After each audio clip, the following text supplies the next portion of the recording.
Flower Auto Parts, Medlock Body Shop, Savor Grill, State Farm Insurance, Texas County Memorial Hospital, and Western Dairy Transport. Let's go on location for tonight's contest. It's the Houston Tigers on Q94. Green 18! And good evening. Welcome to Willow Springs. It is SCA football tonight on Q94 as the Houston Tigers travel to Willow Springs to take on the Bears in a SCA contest. I'm Marty Spence along with Brent Colley. Coach Colley is with me tonight to bring you the game. And Coach, Bears coming off of a couple of losses here, and the Tigers have lost 4 straight after opening the season 2-0. So both these teams in need of a win tonight.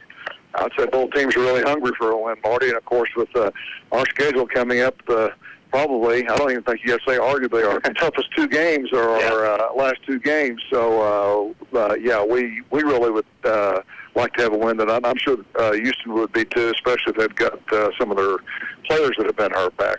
Yeah, Tigers trying to get healthy. That's been a big issue for them. Of course, Houston's a team that really has been on the rise the last 2 years, had a couple of good years, and they were looking forward to a big 2019, but they've had some injuries. They've got their quarterback there, Burchett, and he's a good one. But the Bears have 2 big ones left in Ava and Thayer. Those are 2 teams that Houston's already played. So take that into consideration when you're looking at that record. In fact, the last 2 games have been against Thayer and Ava for Houston. So they're finished with their gauntlet now, looking at an opportunity here. Right. You know, after I visited with Coach Formal after we lost last week, and we'd moved up in the district standings with the loss, you know. But then those teams kind of below us, the latter part of their schedule may be coming up, and the tougher part of ours is coming up. So that's why tonight's game is really important. Obviously, for both teams, not only conference but district-wise, it's really going to be huge on the seedings. Absolutely, these 2 teams in the same district, and you want to avoid that road game in Week 10. So you want to be at least a 4 seed, so you don't have to travel. And East Newton is now in our district, so that's a place to really. I've been there once for a football game, and it was not a pleasant experience, if I remember. It's been a while back. Yeah. I think that was actually a quarterfinal game, if I remember right, Marty. Yep. Big game. And, that was long drive. Yes, it was. I've been on a few longer, but that is a long drive to go west and still be in Missouri. Yes. So you want them to come here and be above that dividing line on the 4-5 seed. For the Bears, coming in 3-3 on the season, right at that 500 mark. They had a tough loss last week at Salem, 22-21, and Coach and I were talking a little bit about it before we went on the broadcast, but just a couple of big mistakes in that game for the Bears. And really looking back at the Bear losses and the times when you've been a little frustrated with the Bears, it's the mistakes. It's the fumble of a kickoff or the fake punt that the Bears weren't ready for, and both those things happened last week. And it's hard to bounce back from a 1-yard loss when you know, or 1-point loss when you know it was right there for the taking. Well, especially when you're ahead. I think that they have to go for 2 to take the lead. Yeah, they went for 2 every time and converted. Right, so that makes it big.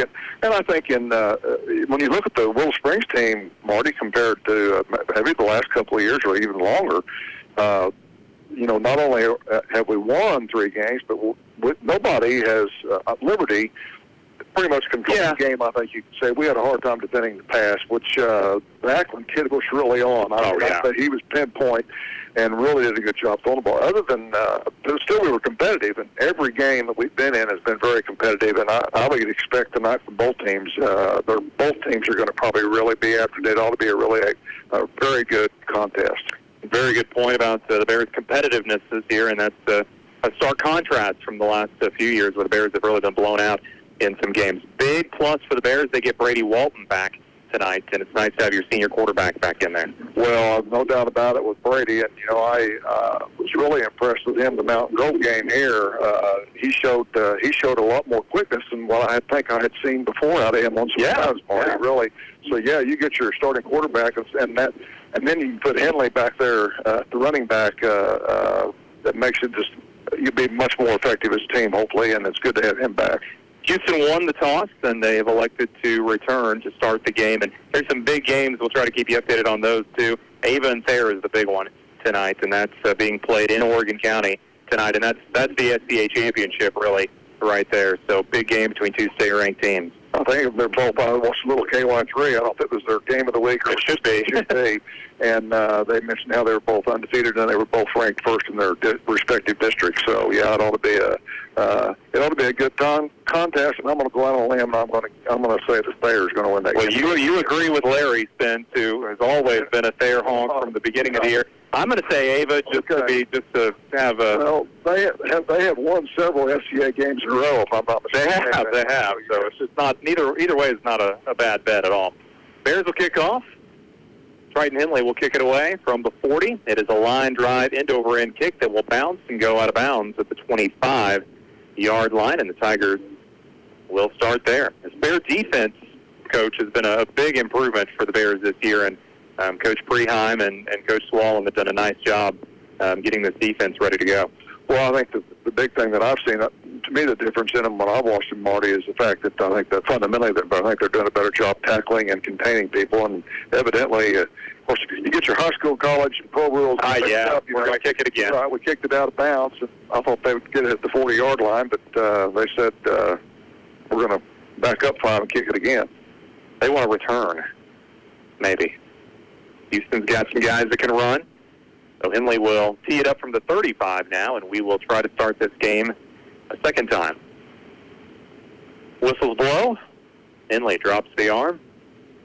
And it's another end-over-end short kick. Bounces at the 35 back to the 30. They're going to bunch up. Who's got the ball? There he is. The Bears don't buy it. And the running back down at the 35-yard line. So the Tigers gained a few yards there. And they'll be up to 35, and that's where we will start the game. 1st and 10 Tigers. Well, as you know, the very first play of the game for us, Marty, number 40 is the one that returned the kickoff, and he's not down on the roster. So, wouldn't you know it?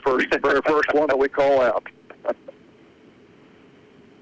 Tigers getting some people back, so maybe some guys in different jerseys. Burchett at quarterback. He will go under center. 3 backs behind him. Snaps and pitches back to his deep back, and he gets up to the 41-yard line, and there he is again. Number 40 will get a number or a name on that. He's probably on the roster under a different number. I'd say that he picked up about 5 yards in the first play. We're going to say that's Chance Mitchell, who's listed as number 50. Okay. Until I'm convinced otherwise, that's who we're going to go with. 2nd and 4 for the Tigers. The 41-yard line. Burchett takes the snap, pitches back. Running back goes right, sheds the tackler. Still on his feet, over the 45 up to the 48, and a first down for the Tigers as Mitchell, and that is correct, at least our PA announcer agrees with us. And Mitchell, a couple of carries, a couple of nice gains, moves the chains up to the 48-yard line. 1st and 10 Tigers. Houston keeping it on the ground and making the Bears guess which of those guys has it, and so far it's been Mitchell. Well, I haven't seen Houston play, of course, Marty, but it looks like just all power formation, double tight end, 3 backs in the backfield, and it's just like it's just going to run over you football right now. Mitchell goes under center. Trips behind him, takes the snap, hands off to the first man through. A little deception that time as the running back, Lear, goes over the 50 into Bear territory. See where they mark that. Give him a good spot. All the way to the 47 of the Bears, but a 5-yard gain for Lear.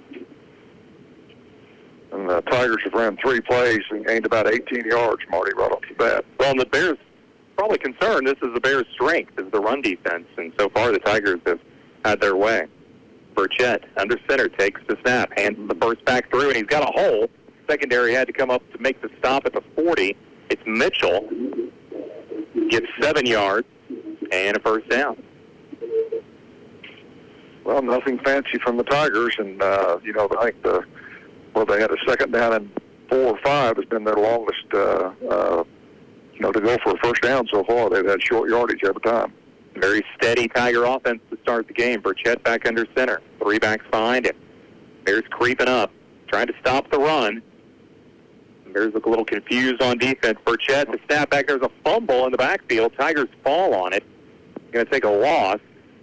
Went off the fingertips of Lear, and he just had to fall on it to avoid a turnover, and it'll be a loss of 4 on the play. Well, that's kind of stopping yourself right there. He just dropped the pitch. It looked like maybe a little bit behind him, Marty. You know, for the old timers, I'd call this nothing but T formation back away. Well, back before I coached, it was just double tight, 3 backs straight across in the backfield and run it right at you. They're not even going to the outside. Everything's been up the middle. Burchett back under center, 2nd down and 14. Pitches back to Lear. Lear sheds a tackler in the backfield. He turns the corner and got some room near the sideline. He's got a 1st down, pushed out of bounds near the 25-yard line. So a big pickup for Lear at an 18-yard gain and a 1st down for the Tigers. Well, Marty, they came out unbalanced line that time. They had 4 down linemen to the left side with their 3 backs, and then they had the 2, the left halfback, I should say, and the fullback led the right halfback over to the left side, where basically you've got, 4, 6 blockers out in front of him as he turns the corner, and the Bears turned it in, but we didn't have any inside-out help. They'd been going up the middle. They decided to go to the outside. Lear breaks the big one, and it's 1st and 10 from the Bear 27. Snap. There's a handoff, and the Bears stop it this time for no gain. Go to the right side. Bears read it better that time. Mitchell giving forward progress. Give Mitchell a yard gain to the 26. At least 2nd down and 9 for the Tigers. Well, nothing fancy. There's a little bit of a misdirection on that play. Made the Bears think they were going back to the unbalanced side and came back on the counter to the weak side. They're unbalanced again here to the left side again. Burchett doesn't waste a lot of time. Right back under center, takes the snap, fakes the handoff, gives it back to Lear. Lear breaks a couple of tackles, rolls forward on the left side for about a 3, maybe 4-yard gain. And the Houston running backs are doing a nice job here on this opening drive. Lear was able to dance around some contact to pick up 4 yards. Make it 3rd down and 5 for the Tigers from the Bear 22-yard line. Well, that was the same play again that they had the big gainer a while ago to the unbalanced side with all the backs leading him. It looks like this time they're flipping their the line to their unbalanced to the right side. Obviously in 4-down territory, Burchett takes the snap, pitches back to his deep back, stood up, but bounces out to the outside. He's got some running room down to the 10, inside the 10, down to the 7. Mark him out at about the 6. Bear defenseman is down for Willow.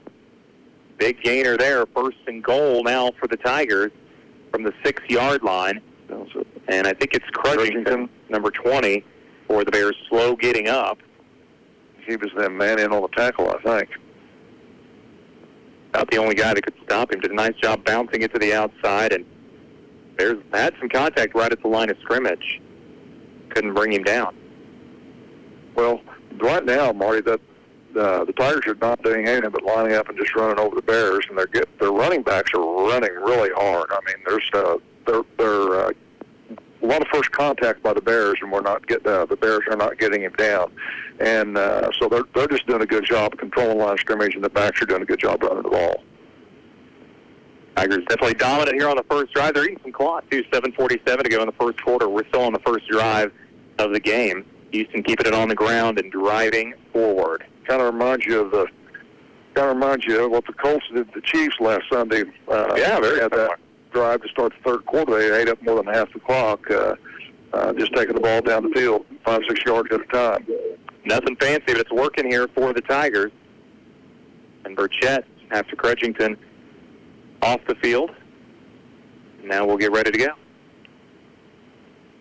And they once again come on the unbalanced line again, this time to the right. Burchett under center. Handoff to Mitchell, who's stopped right at the line of scrimmage. No gain on the play. The Bears, this is what they did really well last week against Salem. They had one definite goal line stand to end the first half, and then nearly got a second one right at the beginning of the 3rd quarter after a fumble. But Coach Swallow talked about that this morning, that you can't keep putting the defense in that position where you have to make a goal line stand. Well, 2nd and goal from the 5 for the Tigers. Burchett under center. Trips behind him, takes the snap. Keeps it. Or no, he does hand off. Running back rolls forward. No signal yet. There it is. Touchdown, Tigers. He fooled me, and he fooled the Bears. I think it's, was it number 2? Ty Franklin? Ty Franklin with the touchdown. So the Tigers threw in a little wrinkle there. And the Bears just looked lost on that drive, and the Tigers capitalized with a touchdown, lead at 6-0 with 7 minutes to go in the first quarter. I think that's his first carry of the night, too, Marty, and he made it count. Well-executed first drive for the Houston Tigers. Connor Wilson's going to attempt the extra point. It's a fake. They're going to throw it, and it is tipped out of bounds, incomplete. Henley tipped it out of bounds for the Bears, and that will be a missed opportunity for the Tigers, but they score the big one, 6-0 to open the game. Houston on top with 7 minutes to go in the first quarter. You're listening to SCA Football on Q94 back in 60 seconds. Sounds Gone Mad in Houston, Missouri has your hookup. From complete home audio, car audio, home security, streaming TV, digital TV antenna, any and all your electronic needs, contact Sounds Gone Mad at 417-967-7118. Let your mad out. Sounds Gone Mad in Houston, Missouri. 417-967-7118. The TCMH Family Clinic of Licking is proud to provide affordable health care services for you and your family. Dr. Doug Crace is board certified in family medicine. The TCMH Family Clinic provides full spectrum obstetrics and gynecology, complete women's care before, during, and after the baby, annual health assessments for all ages, immunizations, physicals, treatment of injuries, vasectomies, care of acute and chronic illnesses, complete care from birth to the end of life. Visit Dr. Doug Crace at TCMH Family Clinic in Licking. You're listening to the Houston Tigers on Q94.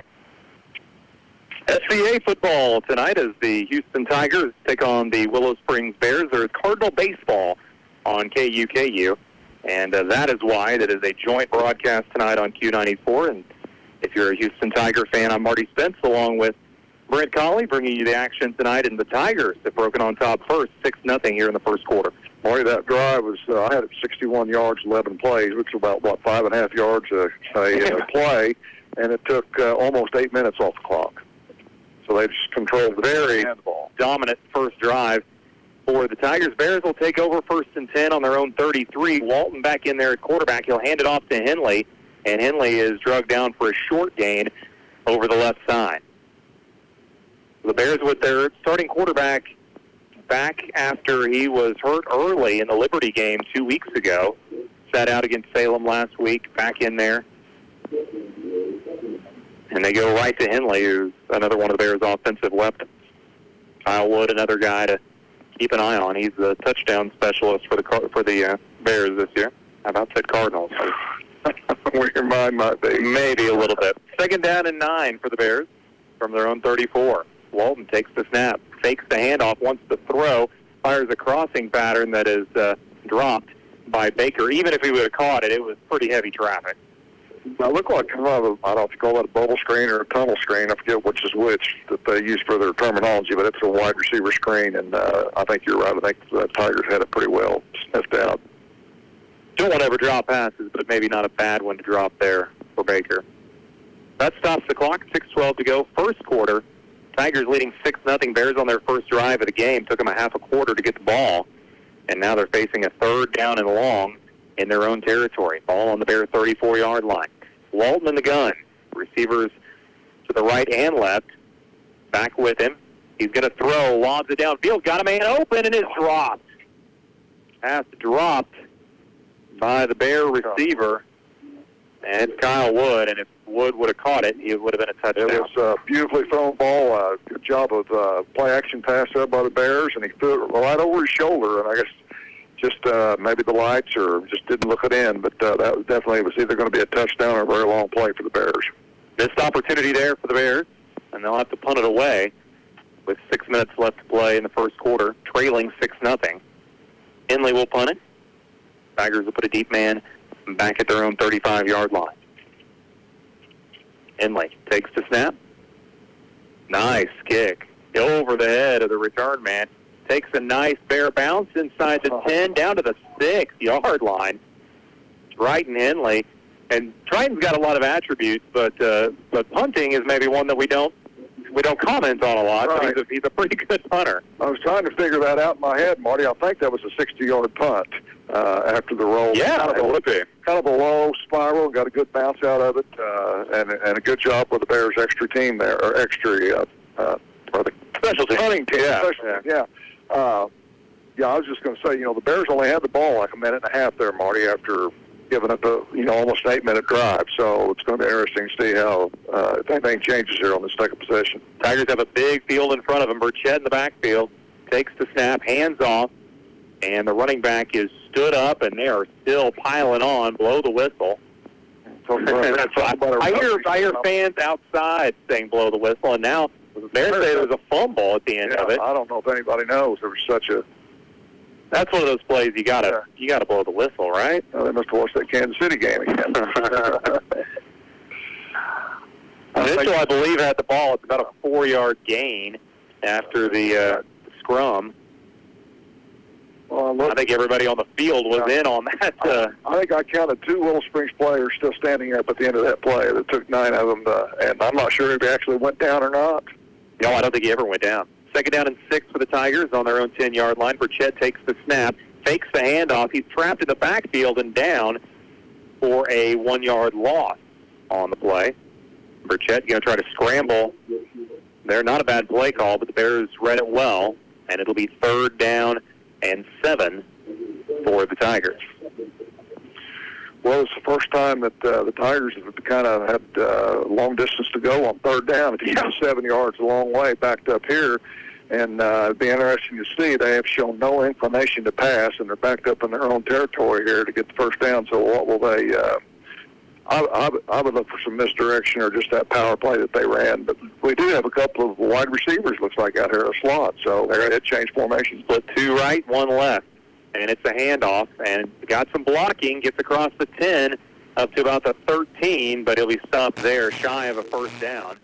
A couple yards shy of a first down. So the Bears will hold. The Tigers keep it on the ground with 4 minutes to go in the first quarter. They tried to fool the Bears a little bit by just their formation. It looked like a passing formation, but they still went ahead and ran the ball. Ball resting on the 14-yard line. Punter will drop back to his 2. And the Bears will send Baker back to the near midfield. Low snap. Kick is away. It's a line drive kick right to Baker. He'll back up on it, and he will not do anything with it. Tigers let it roll to the 50. They'll down it there. The Bears will have it 1st and 10 at midfield after a better showing for the defense. As that first drive for the Tigers really impressive, and for the Bears a little surprising because that's been their bread and butter all year, stopping the run. But Tigers made it look easy on that first possession. They sure did. It'll be interesting here, with the good punt by the Bears before that.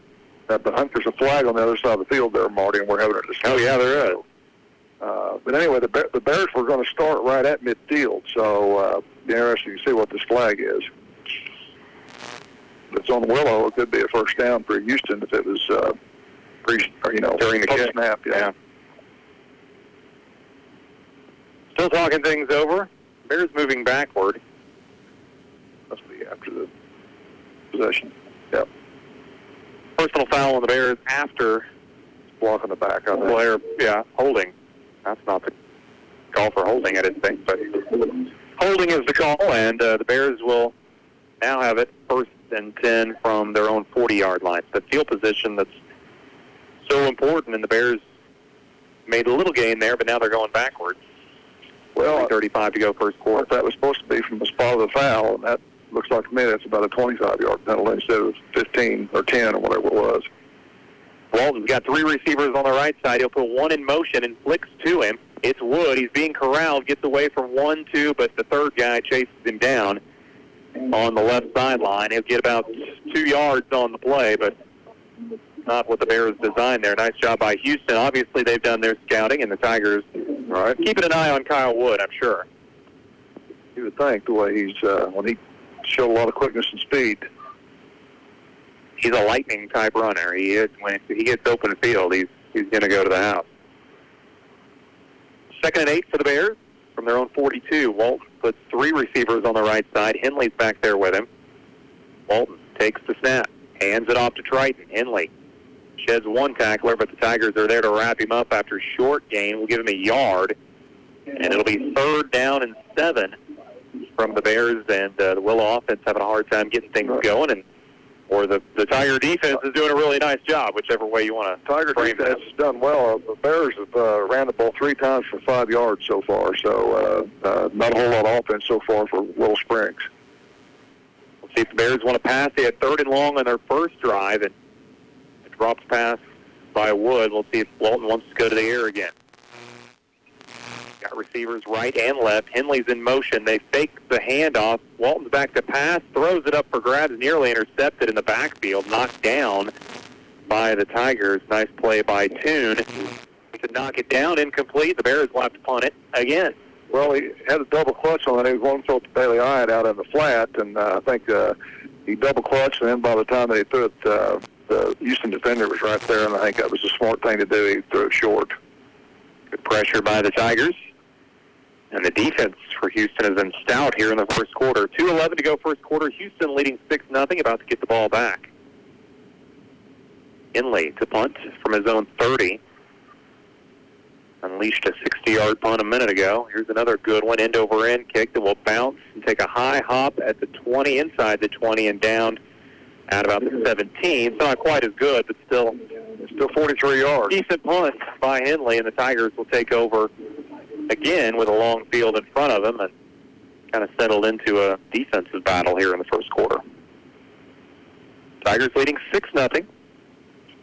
Well, I would expect that the Tigers would come out and go back to exactly what they were doing on that first series, Marty, an unbalanced line and just try to run over the Bears again. Burchett comes under center. 3 backs behind him. Going to the left. Running back. Hits the outside corner. Got a block. And then tackled. About a 4-yard gain. It's Lear. Lear's kind of the speed guy to the outside, and he burned the Bears earlier for a big run. This time he gets 4. Make it 5. That'll be a 2nd down and 5 for the Tigers at their own 23-yard line. Lear and Mitchell have done the heavy lifting here for the Tigers. When you get 5 or 6 yards on first down, that makes it much easier for you, obviously. Opens up the playbook, doesn't it? Just run it to the other side, maybe, right now. Not a real big playbook for the Tigers, but it's working. It is. Burchett under center. Takes the snap, hands off to the first man through, and he is stood up after diving ahead for about 2. Mitchell with the carry will give him 2 yards. It'll be a 3rd down and 3 for the Tigers, ball resting on their own 25-yard line. I had put the stop to the Bears. Well, as you mentioned, the time that it's eating up, too, you know, we're inside of 1 minute already to go in the first quarter. Time of possession is vastly favoring the Tigers here in the first quarter. 43 seconds to play first quarter. Burchett under center. 3 backs behind him, takes the snap, hands off to Lear. Lear trying to cut the corner and makes it around enough for a first down at least. He'll get to the 30. 5-yard gain for Lear, another first down for the Tigers. And like you said, they went back to that inbounds line and doing what they were doing on the first drive, and it's working. Well, out of bounds, I guess, or no, they moved the chain. Yeah. Well, stop the clock momentarily. I still have to run a play before the quarter ends. Ball on the left hash. Play clock's at 15, game clock's at 21. Burchett under center. Burchett takes the snap, flips to Mitchell in the backfield. Mitchell around the right side gets some good blocking and gets up to the 35-yard line. Another 5-yard gain. Mitchell does not go down easy. No, he doesn't. And Bears are going to have to get more physical. A lot of yards after contact by that young man. That will be the end of the first quarter from Polinsky Field in Willow Springs. The Houston Tigers on top of the Bears, 6-0. We'll be back in 60 seconds. You're listening to SCA Football on Q94. Adams Towing in Willow Springs is a proud Willow Springs Bears supporter. If you need a tow, call Adams Towing in Willow Springs. They're bonded and insured and have the equipment to complete any job, from small cars to semis. So if you break down or need a tow for any reason at all, Pick up the phone and give Adams Towing a call, 469-3786. Adams Towing of Willow Springs. Call them anytime you need a tow. Sounds Gone Mad in Houston, Missouri has your hookup. From complete home audio, car audio, home security, streaming TV, digital TV antenna, any and all your electronic needs, contact Sounds Gone Mad at 417-967-7118. Let your mad out. Sounds Gone Mad in Houston, Missouri. 417-967-7118. You're listening to the Houston Tigers on Q94. Back at Willow Springs at Polinsky Field, the Houston Tigers leading the Willow Springs Bears 6-0 as we start the second quarter. He flipped positions on the field, and the Tigers will have it. Second down and 6 from their own 35-yard line. The first quarter, Marty, 87 yards to 5. Dominant by the Tigers, but here's the Bears with a sack in the backfield as Burchett looked like he tried to get a pitch away, but then it was too late, and the Bear defense collapsed on him for the sack. Lost a couple of yards. It'll be third down and 8 now for Houston at their own 33. Well, another one of those passing downs, you would think. Of course, the way Houston's been running the ball, it might not have to do it. It'd be interesting to see if their formation changes like it did before, but it doesn't look like. Looks like they're going unbalanced line to the right. Only time the Tigers have thrown the ball was a two-point conversion that didn't work. Here's a pitch in the backfield from Mitchell. Mitchell looking for some blocking around the right side. He gets some, but not enough. Gets across the 35, up to about the 38-yard line. So it'll be about a 5-yard gain, but it'll leave it 4th and 3 for Houston. Tigers likely punting it away. Not quite as good a field position as I thought for Houston. 4th and 4 will make it, so the Tigers look to be punting. I kept thinking maybe after the way Henley punted a while ago, they had the wind, but the flag's not moving hardly at all on the flagpole right now. Wind has died down. It was pretty heavy earlier today. Chilly night. Good football night. High end-over-end punt. Going to bounce to the 30 and then a die there. That's where Houston will down it. So the Bears will take over 1st and 10 from their own 30-yard line. See, the punter for Houston is Connor Wilson, by the way, about 6'4". Good-sized punter. It looks like he's playing cornerback back here, too. He must be a pretty good athlete. Probably see him in basketball season, too, I would say. With, I think, all 5 of their starters back, if I'm not mistaken. I think they were juniors. Basketball season will be here before we know it, but still a few more weeks of football left. Certainly feels like football season tonight after the hot temperatures we had early in the season. Everybody's brought out their cold weather gear at Polinsky. Good crowd on hand. Walton in the gun. Puts a man in motion. Hyatt goes into the backfield, and the Tigers jump off side. Bears had some weird motion going, and caught the Tigers a little off guard. And that'll be our first penalty. Well, second penalty if you count the kick out of bounds. But our first legit penalty. We had a holding. Oh, that's right. That was second penalty of the game. First on the Tigers. So make it 1st and 5 for the Bears, and You're listening to the Houston Tigers on Q94. Biggest game. That'll make it 1st and 5 for Willow at their own 35. Walton shift his linemen around a little bit. Got receivers left and right. Puts Hyatt in motion. Hands off to Henley. And the counter to Wood. And Wood actually ended up with the ball, and he goes down for a 2-yard loss. So it'll be a 2nd down and 7 for the Bears. That is a play that has gotten the Bears several touchdowns this year, but the Tigers were ready for it. They've probably been looking for that all week. Oh, yeah. And, Marty, really to set those things up, you have to have a little bit of success of doing, what you're running to run the counter off of that. And we have had no success running the ball at all, so it makes that play a little bit less effective. 2nd down and 7 for the Bears. Walton out of the spread, puts the man in motion, takes the snap, wants to throw, lobs it out there, got a man open. It's caught by Miller. He runs the guy over and gets to midfield, and I said Miller. That's Wood, isn't it? Kyle Wood with the catch. The Bears may have to do a little bit more of that tonight. The running game not working, but Walton to Wood successful there. The Bears get their first down of the night and move the ball to midfield. About 18 yards on completion. 1st and 10, Willow at midfield. Clock running, 9:35 to go first half. Houston leading 6-0. Walton slaps his hands in the backfield. Takes the snap. Hands off to Henley. Triton lowers his shoulder and gets a few yards to the right side. So Henley will get 3. It'll be a 2nd down and 7 for the Bears. Ball resting at the Houston 47-yard line. Well, it's the Bears' first trip into Houston territory of the night, I believe. Tigers have dominated the line of scrimmage. Bears trying to get involved here. Walton in the backfield. Brady, the senior quarterback, back out there this week. Fakes the handoff, wants to throw, got a man open. It's caught by Cheney.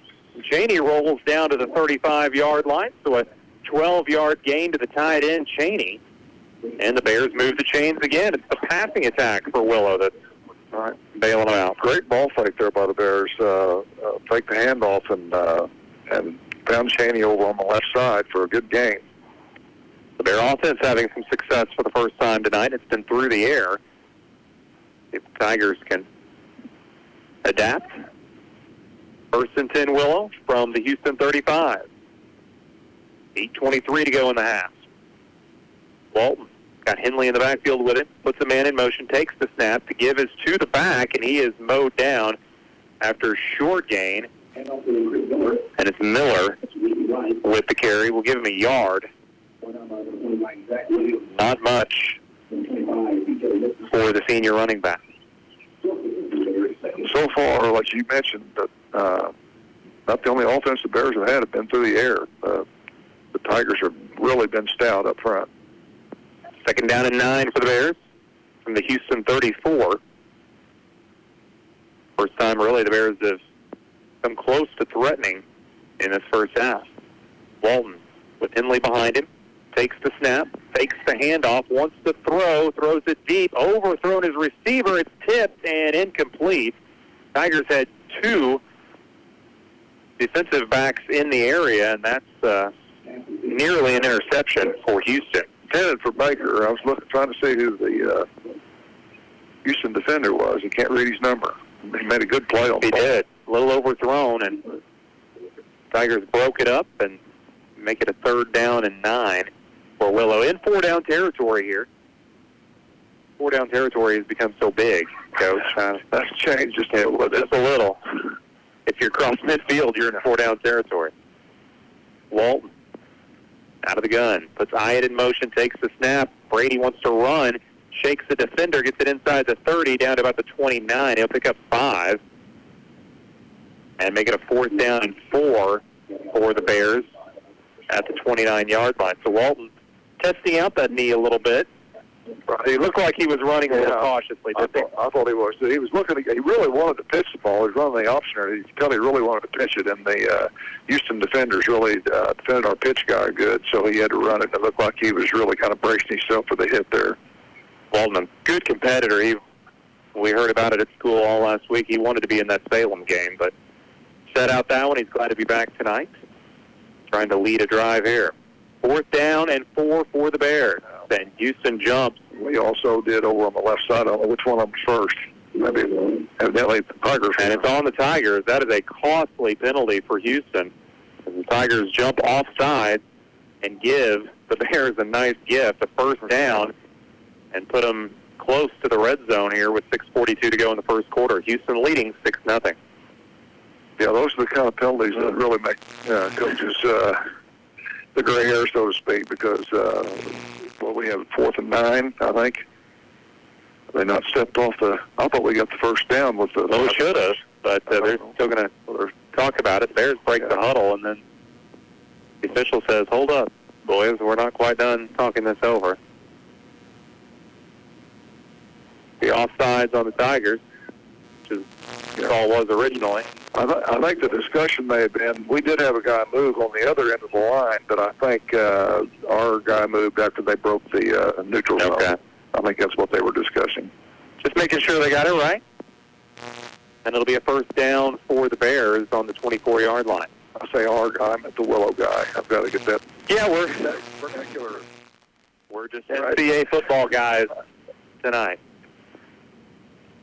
Walton in the backfield, puts a man in motion. Bears first and 10. Walton takes the snap, hands it off to Henley. Henley looking for a block, but he didn't get it. Tigers did a great job closing on Triton Henley. He goes back a yard. It'll be second down and 11 for the Bears from the Houston 25. And sure, Houston's done a good scouting job on the Bears. There's two guys that you watch, Henley and Wood. If you keep a guy on those two, then I don't think you're going to shut the Bear offense down. Exactly right. I don't think I've seen Henley this bottled up. Let's see, 5, 6. I've done him 4 carries for 5 yards right now. And you're doing that to Triton Henley. You're doing an awful good job. Halfway through the second quarter, Bears break the huddle, facing a second down and 11, deep in Tiger territory. Walt, standing at the 30, takes the snap, takes the handoff, rolls to his left, throws a little screen pass out to Henley with a nice catch, jukes his man, still on his feet, inside the 10, the 5, and pushed out of bounds. Triton Henley, well, you need to get him into open space. That's one way to do it, right? That's just really a good job by Walton, even getting the pass off under extreme pressure. And not only got it off, but made a very accurate throw to him for about, looks like, what, a 20-yard? Are we down to the 4? About a 21-yard gain. 21-yard gain. There's that first and goal now from the Tiger 4. Again, the passing game that has bailed the Bears out here in the first half. Walton breaks the huddle. Receivers right and left. Triton puts a man in motion, or rather Brady does. Pitches to Henley. No, he keeps it and gets inside the 2 down to the 1. Walton just kept it himself and gets very close to a touchdown. They're going to mark him down at the 2. Second down and goal for the Bears from the 2-yard line. Yeah, I thought he pitched it too, but he made a good fake there. Actually, it was the same play we were talking about he ran a while ago when he couldn't pitch it. Bears with a golden opportunity to tie the game up here with 5 minutes to go in the second quarter. They've got second and goal from the Houston 2-yard line. Walton puts a man in motion, takes the snap, runs to his left, pitches. Henley drops it. It's loose, and the Tigers have it.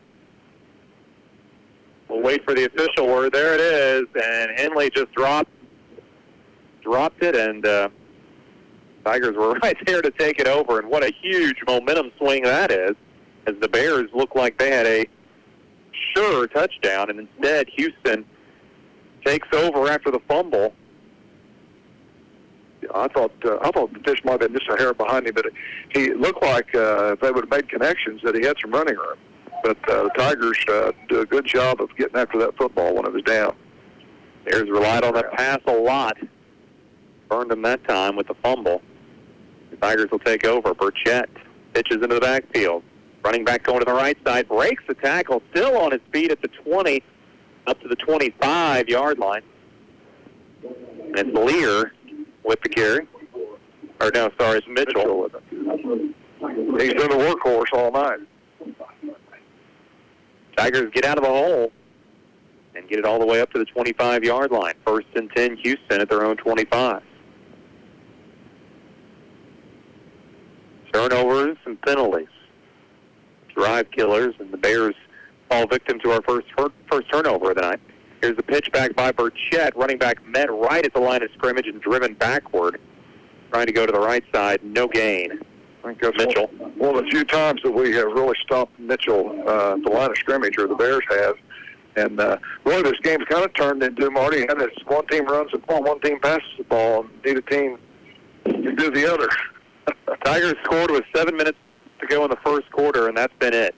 And we're under 4 minutes to go in the first half. Both defenses have done a good job, or both offenses haven't done much. Tigers with Burchett under center, takes the snap, hand off to the first man through, and he's stopped at about the 30. Good 5-yard pickup by Mitchell, and it'll be third down and 5 for the Tigers. Well, this is a big play for both teams, especially for the Bears trailing in the contest. Have the Tigers in third and 5 or 6 here, and they certainly would like to stop them and make them punt the ball, give the Bears another shot at it before halftime.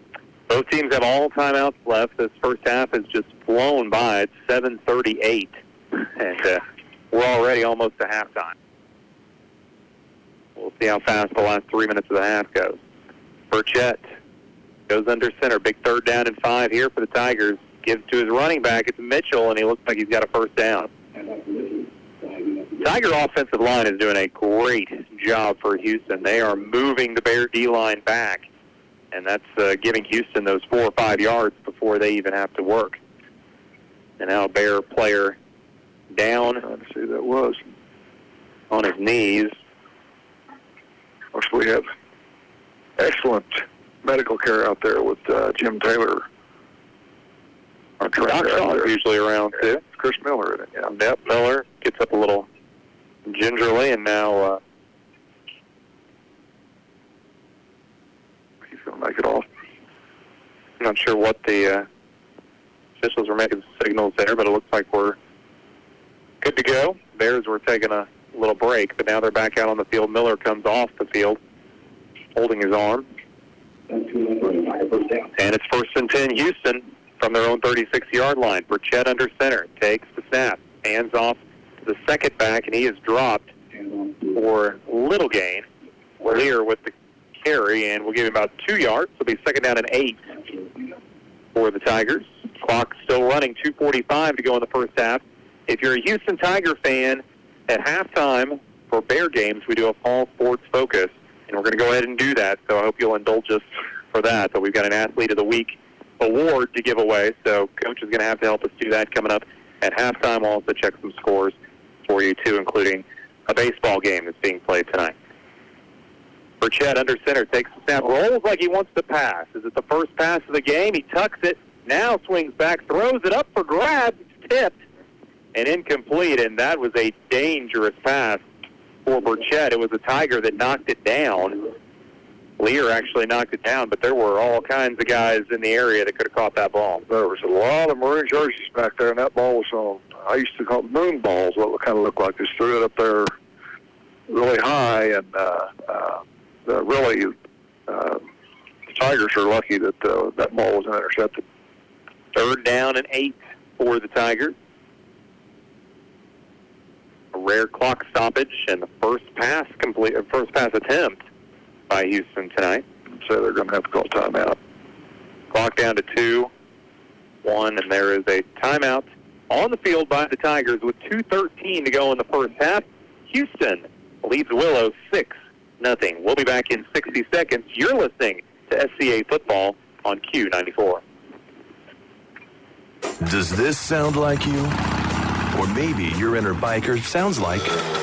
No matter what motorcycle motor is music to your ears, Shelter Insurance has a policy that's music to your wallet. Shelter insures your fun stuff. Motorcycles to riding mowers, ATVs to RVs, bikes to bass boats. If it rides, rolls, or floats, we can cover it. Shelter Insurance. We're your shield. We're your shelter. Let Terry Newton show you how insuring your home and auto with Shelter Insurance can save you money.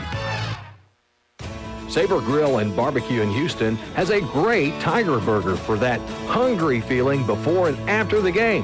They also have ribeye steak dinner, and don't miss out on the best fried green tomatoes anywhere. And wash it all down with some of the best iced tea around. Sabre Grill and Barbecue in Houston is open 7 days a week, Monday through Saturday, 11 to 8 p.m., and Sundays, 11 to 4 p.m. For great food and wonderful service, visit Sabre Grill in Houston. You're listening to the Houston Tigers on Q94. Tigers with a 6-0 lead. We're back to action, 2:13 to go first half, and Tigers stood up right where they're at on a 3rd down and 9. Makes a And a quarterback fumble on the play, but it was covered by Houston. So it'll be a 4th down and 9, and now the Bears will take a timeout right at the 2-minute mark to go in the first half. Tigers leading 6-0. And the Bears calling a timeout to get the ball back and try to get some points on the board before going into the locker room at halftime. And, Coach, I know you got one score update for us. Oh, the baseball game. Score, Yeah, not a great one. Yeah, we don't want to report it. But it is, it is just 1-0. Yeah. Washington, and of course everybody knows the Cardinals can score 10 runs in an inning. So, yeah, why we don't call the 10-run inning more often, I don't understand. Well, nothing to worry about right now. Of course, like you and I were talking about, is the Cardinals need to beat this pitcher because they've got an awful good lineup coming up against them after this. Yeah. Big games coming up for the Cardinals, and keep you updated on that. Coming up at halftime, we'll check the other scores, and there's some big football games. That Ava-Thayer game, of course, going on tonight. That's the probable SCA championship game. Both those two teams undefeated, and that'll be a big game tonight in Oregon County. A good one here, 6-0 Houston. Yeah, I'm not sure as anybody else in the conference even got just one loss. No, it's those two. So it is the SCA championship game. At the very least, the loser could be Coach Hitters. Yeah, get a share of it at least. Yeah, don't know who they all played the last game. But Tigers will punt it away after the Bears timeout. Kick is up. Nice punt. Baker catches it and is immediately dropped at the 35-yard line. The Bears will take over 1st and 10 from their own 35-yard line with 1:54 on the clock. And really, the Bears' passing has been their success here in the first half. So you don't feel too bad about only having 2 minutes and 2 timeouts to try to go 65 yards.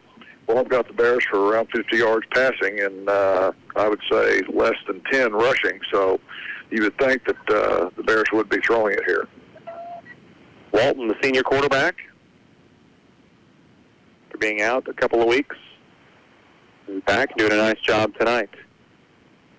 Walton's got receivers left and right, fakes the throw, hands it off to Wood. Wood breaks the tackle, follows a blocker across the 40 up to the 41. You have 5 yards, making a 6-yard gain for Wood. Longest run of the night for the Bears. The Tigers probably aren't real concerned about a 5 or 6 yard run here with 1:30 left to play in the half. 2nd down and 4 for the Bears at their own 41. Willis still has 2 timeouts. Pick up a 1st down or 2 here. Walton puts the man in motion, takes the snap, fakes the handoff, little screen pass, and it's caught and out of bounds by Henley. Nice job by Triton. Makes the catch and takes it out of bounds at the 46. That'll stop the clock and give the Bears a 1st down. Right. 1st and 10. And since it went out of bounds, it will not start when they get it ready. 1:16 to play. Whistle blows. Walton trots the play in. Bears now with 54 yards to go. 6-0 Houston, 1:16 to go in the half. Walton out of the gun. Receivers left and right. Henley back there with him. Fakes the handoff to Triton, gives it to Wood. Wood sheds a tackler. Blows by a couple of defenders, gets it across the 40 to the 38. A good job by the Tigers secondary to come up and make the stop on Wood before he could get fully going. And now the Bears will call a timeout with 1:10 left to go in the second quarter. I don't think the Bears want a timeout. I don't know what happened here because the coaching staff. I see ya. We didn't. Yeah. No timeout. That was the signal.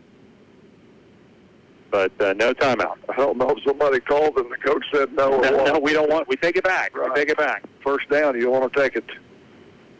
1st and 10 Bears from the Tiger 39-yard line.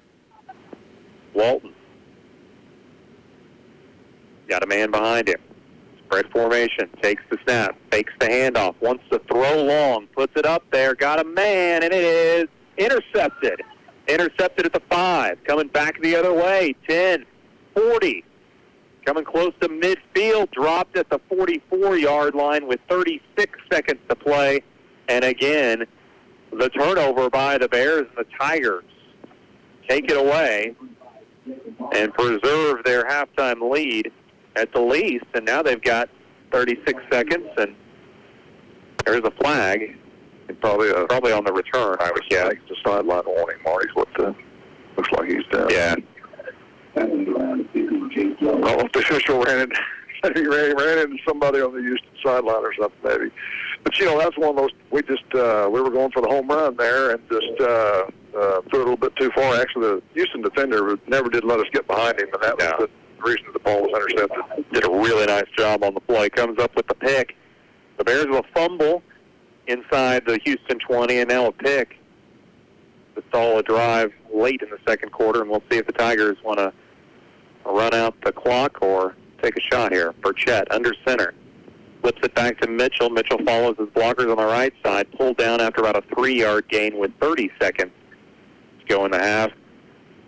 No timeout called by Houston, and they could walk off the field here. But they're going to line it up maybe for one more play. 15 seconds on the clock. Burchett under center, takes the snap. Sticks back to Mitchell, runs into his own guy, bounces out, and hits a little hole, and he'll get about 5 yards on the play. And now a flag at the end of the play with 4.6 on the clock. Flag resting at the 49. I don't think anybody knew what that is. No. 4.6 seconds on the clock. Personal foul on the Bears. And the Tigers, have they called a timeout? I believe they have, Marty, after they got the penalty. I think they probably would be content to just went up there and either not. Yeah, I think they would have, but now might as well take a shot. Now they're going to be down there, what, about the 35-yard line, somewhere in that vicinity, after the 15-yard penalty. You don't know what the personal foul is, but anytime it's a personal foul, it's a costly penalty, and that one, if this comes back to bite the Bears and puts you down by a couple of touchdowns instead of one, it could really hurt. And the Tigers, on their end, have an opportunity here to at least chuck one into the end zone and see if anybody comes up with it. 4.6 on the clock. Ball will rest on the Willow 33-yard line. It'll be 1st and 10 there for the Tigers. So 33 yards for Houston here. We'll see what Coach Sloan draws up. And if he's got some trickery, we saw a little trickery on the two-point conversion attempt.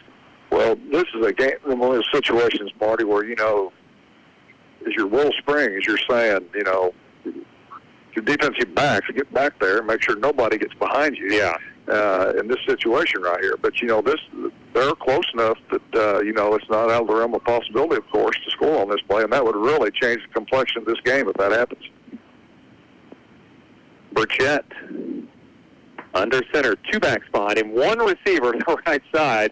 I bet he's going to go that way, and he does. He chucks it downfield, and it is over his receivers. Bears had it well defended. There's 0.1 seconds on the clock, so that will not be the final play. The Tigers will get one more shot. Good quick pass by Burchett. I think probably he unloaded it a little quicker than he wanted to, but that was to try to get maybe 2 plays out of this. Yeah, so with 0.1 on the clock, they'll have one more crack at it. Well, I'd almost bet you, from the looks of it, they're going to run the same play over here because he's over here on this side, the 6'4", Connor Wilson. So they're probably just going to try to throw it up in the air to him over here. Nope. Burchett, hands off, and the running back, Mitchell, down in the backfield after a 2-yard loss. And that will end the first half. A defensive battle in the first half. The Tigers scoring the lone touchdown of the first 2 quarters. And it's Houston leading Willow 6-0 at the half. We'll be back in 3 minutes for your fall sports focus, some stats, and a check of scores from around the region coming up in 3 minutes. Again, Houston leading at halftime 6-0. You're listening to SCA Football on Q94. We all want top quality health care, and you get that with Cox Health Center in Willow Springs. At Cox Health Center, the patient comes first. The doctors at Cox Health Center in Willow Springs are Dr. Robert Shaw, Dr. Lori Clarkston, nurse practitioner Naomi Dick, nurse practitioner Teresa Ward, and nurse practitioner Carla Clinton. Based in the community of Willow Springs, Cox Health Center is community-minded. Cox Health Center in Willow Springs, located on Main Street next to Booster Field. Let me ask you something. What do you see when you look at your car? Do you just see the windshield or the wind in your hair on your first road trip? Do you see headlights or the way your family's faces light up as you pull into the driveway? Other insurance companies just see a car, but a State Farm agent sees what your car really means to you. So why not give it the protection it deserves? Talk to me, State Farm agent Justin Shelby in West Plains at 417-256-3434, in Houston at 417-967-4152. When you think of cookouts, barbecues, any special occasion, you automatically think G&W Foods in Willow Springs because you know they'll have that just right meat selection, plus they do those special cuts and orders. They have everything else you'll need for a great meal right down to the charcoal. Savings up and down every aisle and oh, that great customer service. All you have to do is shop and they'll bag your savings up and carry them out to your car for you. G&W Foods, downtown Willow Springs, open 7 days a week. Shop where we know you. What would you do if you could skip your car payments for 90 days? Buy season tickets to your favorite team? Start on a home improvement project? Take a much-needed road trip? Whether you're buying a new car, a new-to-you car, or refinancing the one you have now, Landmark Bank wants you to stop worrying and start making memories. Take advantage of a 90 days no-pay period on qualifying auto loans. Isn't it time you became a Landmark? Apply today at landmarkbank.com. Landmark Bank, here for you. Hello, Texas County and Houston Tiger fans. This is John Bailey from Bailey Chevrolet GMC. Get behind Coach Sloan and the Tigers and get behind the wheel of a Chevrolet or GMC from Bailey Chevrolet GMC. I see a lot of my Texas County customers at ball games, and I want to personally invite each and every one of you to come by the dealership here in beautiful downtown Willow Springs for your car, truck, or SUV. Are you looking for a new career? Western Dairy Transport offers entry-level training, even if you have no prior experience, and they'll pay you every step of the way. Join more than 1,000 company drivers, owner-operators, and contract fleet owners that support Western Dairy Transport. Apply online at WDTmilk.com or call 1-800-469-7714. That's 1-800-469-7714 or go to WDTmilk.com. You're listening to the Houston Tigers on Q94. And back at Belinsky Field, and if you're a Houston Tiger faithful listener, we're going to deviate just a little bit here and do some Willow Springs Bears stuff. We've got our fall sports focus, where we focus on some other sports going on at Willow Springs High School in just a moment. But before we get to that, we've got some stats and a little bit of a scoring summary for the first half. And the scoring summary, super easy tonight. So I'll go ahead and do that. That came at the 7:04 mark of the first quarter. Franklin, a guy that only had one carry on the night, it was a 5-yard touchdown run. 2-point conversion with some trickery, didn't work, and it was 6-0, and that is where we stand here at halftime. Houston on top of Willow, 6-0 in a defensive battle, Coach. Well, and stats kind of tell you that. I've got the Tigers 29 rushes for 130 yards, which is a little over 4 yards carry, I think. 0 for 2 passing. I had 8 first downs and 2 penalties. So 130 yards total offense by the Tigers. And the Bears, on the other hand, had 12 rushes for 33 yards, which isn't even 3 yards a carry, of course. 4 for 8 passing for 56 yards with an interception. Bears also had lost a fumble, so they had 2 turnovers. So the Bears had 99 yards of total offense and 5 first downs and were penalized 25 yards. So by looking at that, that looks like a fairly even game. The 2 turnovers probably shift things a little bit. And that works both ways. The Tigers did a good job on both those, especially the interception. You get credit for that. And they went after that fumble that the Bears mishandled. And those are 2 big plays. But really pretty evenly matched first half by both teams. Good first half, 6-0 Tigers. At halftime, you got some other scores for us? I just got you know everybody, so surely you've got a score. And Rick Sawyer says that it's 6-6 at half with Thayer and Ava, which is probably not very surprising. No, good game. You know, who did you guys pick? Coach Bunch says Thayer. Coach Wilson isn't going to answer Coach Wilson said decisive. You know, he does never have to make that decision in basketball. No. You know, play defense. I'm the only guy that said anything about Ava, so if Ava comes out, I'm really going to be looking good. 1-0 Nationals in the Cardinal game, and then Ozone isn't doing a very good job keeping up with other SBA games, and of course the Ava Thayer one is the big one. A couple other ones tonight: Mountain Groves is Salem, Liberty is at Kabul, which that could be an interesting game, but those are your other SBA games. So let's move into our fall sports focus and check out some other sports going on in the Willow Springs High School, and this is brought to you, of course, by Landmark Bank. Landmark Bank has come alongside to give a gift certificate to all of our Athlete of the Week winners. And, Coach, we've been doing this all season long, and Larry usually picks this person out, so we'll have you help us tonight. But this goes all the way back to week 1. Last week was Bethany Wagner for cross country, and she is doing really well. Cross country had a big week last week, winning a meet in Arkansas. So we're going to start with tennis. Tennis had a really big day today. They almost finished up their season. They've got a little more playing to do. But Monday they hosted Reed Spring. That was the first round of districts. They won easily, 5-0. Tuesday they traveled to Rogersville, perennial power in tennis, and lost 5-0 to a really good Rogersville team. But end of the season 15-4. Coach Cox and the girls did a really nice job. Today they went to their individual district tournament, and they've got some really good girls right on the top. Riley Poole, senior, runner-up in singles, and Taylor Reese and Kenna Cox, runner-up in doubles. So all three of those girls will advance into the sectional tournament for individuals. So well done to Riley, Taylor, and Kenna, all three going to the state sectionals. That's Monday in Kansas City. They got to go all the way to Kansas City for their sectionals. Athlete of the Week nominee for tennis, Taylor Reese and Kenna Cox. They were all district runner-up in doubles, and 25-3 was their overall record for the season. Playing the number one double, you're playing everybody's best, 1 and 2, and to get 25 wins out of that, that's pretty impressive. And I would guess they probably lost to Rogersville's doubles team, I would imagine. I would say so.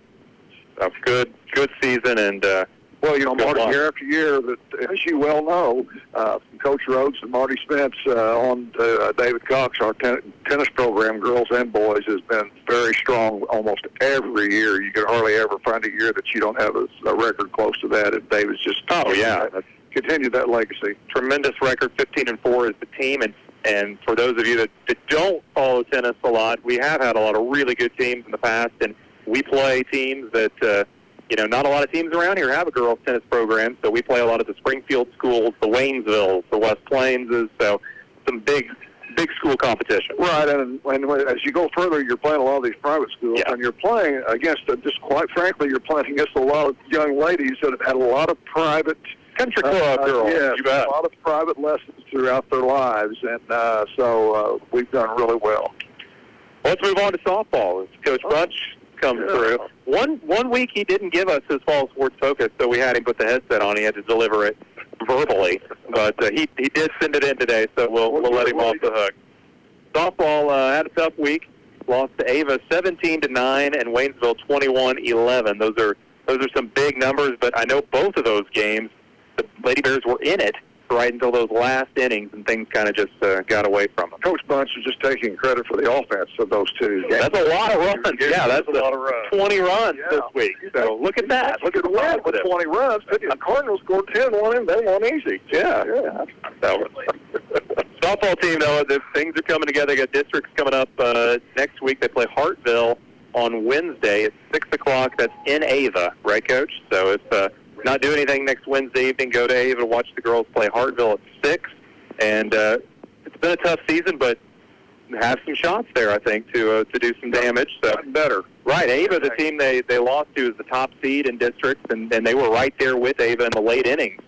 So, hey, if you can play with the top seed, you can beat some people. You're matching wits with them, yeah. Sure. Coach Sawyer's still Reagan Brook is the Athlete of the Week nominee for softball. Reagan went 5 for 8 with a triple, a double, 6 RBIs, 3 runs scored on the week. So big week for Reagan Brook, the senior, for the Lady Bears. Volleyball. Volleyball had a good week. They are now 9-7-3. Picked up a couple of wins this week. Defeated a good Winona team in 3 sets on Tuesday. Lost the first set and then came back and won the next 2. And traveled to Plato last night and got wins for both JV and varsity in straight sets. Both JV and varsity were straight sets, and changed some things up, and it's helped the team, it looks like, and they will be in the Licking tournament tomorrow, and then they have 2 big SDA games next week. Tuesday is in Houston, and Thursday is at home against Mountain View, and that's a big one. If Bear fans can come out to that Thursday game at Mumford Gym, that'll be a big one against Liberty. Is that their last home game? I don't think that's their last one, but we're getting really close. Coach Pitt's nomination for Athlete of the Week is Haley Sigmund. Haley's a sophomore middle blocker. Says she can jump out of the gym and gets some big kills for the team. She's crucial at the net, big first line of defense. Haley led the team this week with 15 kills and has 67 for the season with 18 aces and 42 digs. She is currently the number 3 leader in the district for total blocks this season at 25 blocks. So Haley Sigmund, the volleyball nominee. The volleyball had a big start, had a little dip there, but it sounds like they're kind of straightening things out a little. Well, I don't know maybe what they did last year, but any time that you beat Winona in volleyball, yeah, absolutely. You probably have done well. That's a team with a lot of history, so big win for the Lady Bears this week. Cross country didn't do anything this week, so we always like to give Wagner a bit of a hard time because he takes weeks off, you know. So Wagner took the week off after they got some wins, and then he lays low for a week. Yeah. They've got the SCA meet though on Monday. That's so. here too. Yes, so that's and we had such a good turnout for the Steve Wagner Invitational, and boy, on a nice day, it's a lot of fun to go out to the cross country meet. So I had a big junior meet out there about a week ago. They did. A lot of schools there for that. He's picked good weather both times. Well, it was too hot really for the Steve Wagner. Yeah, so it won't be that hot. We'll guarantee everybody that on Monday. There you go. It'll be a pretty day and a good day to go watch the SCA cross country meet. Band, we've included band because they're in their competition season now as well. And they had a big Saturday at Monroe City. Do you know where Monroe City is, Coach? It's a long way from here, but it's up north. Yeah, it's past St. Louis a little bit. They traveled a long way. Not quite. First place indoor drum line, first place indoor color guard. Field performance, they were first place in Class 2.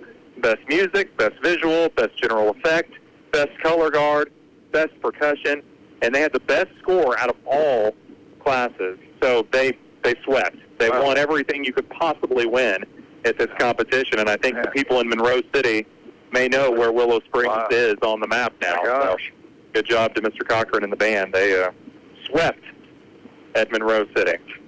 So there you go. Here in review, here's your choices. Are you ready? You're putting this on me.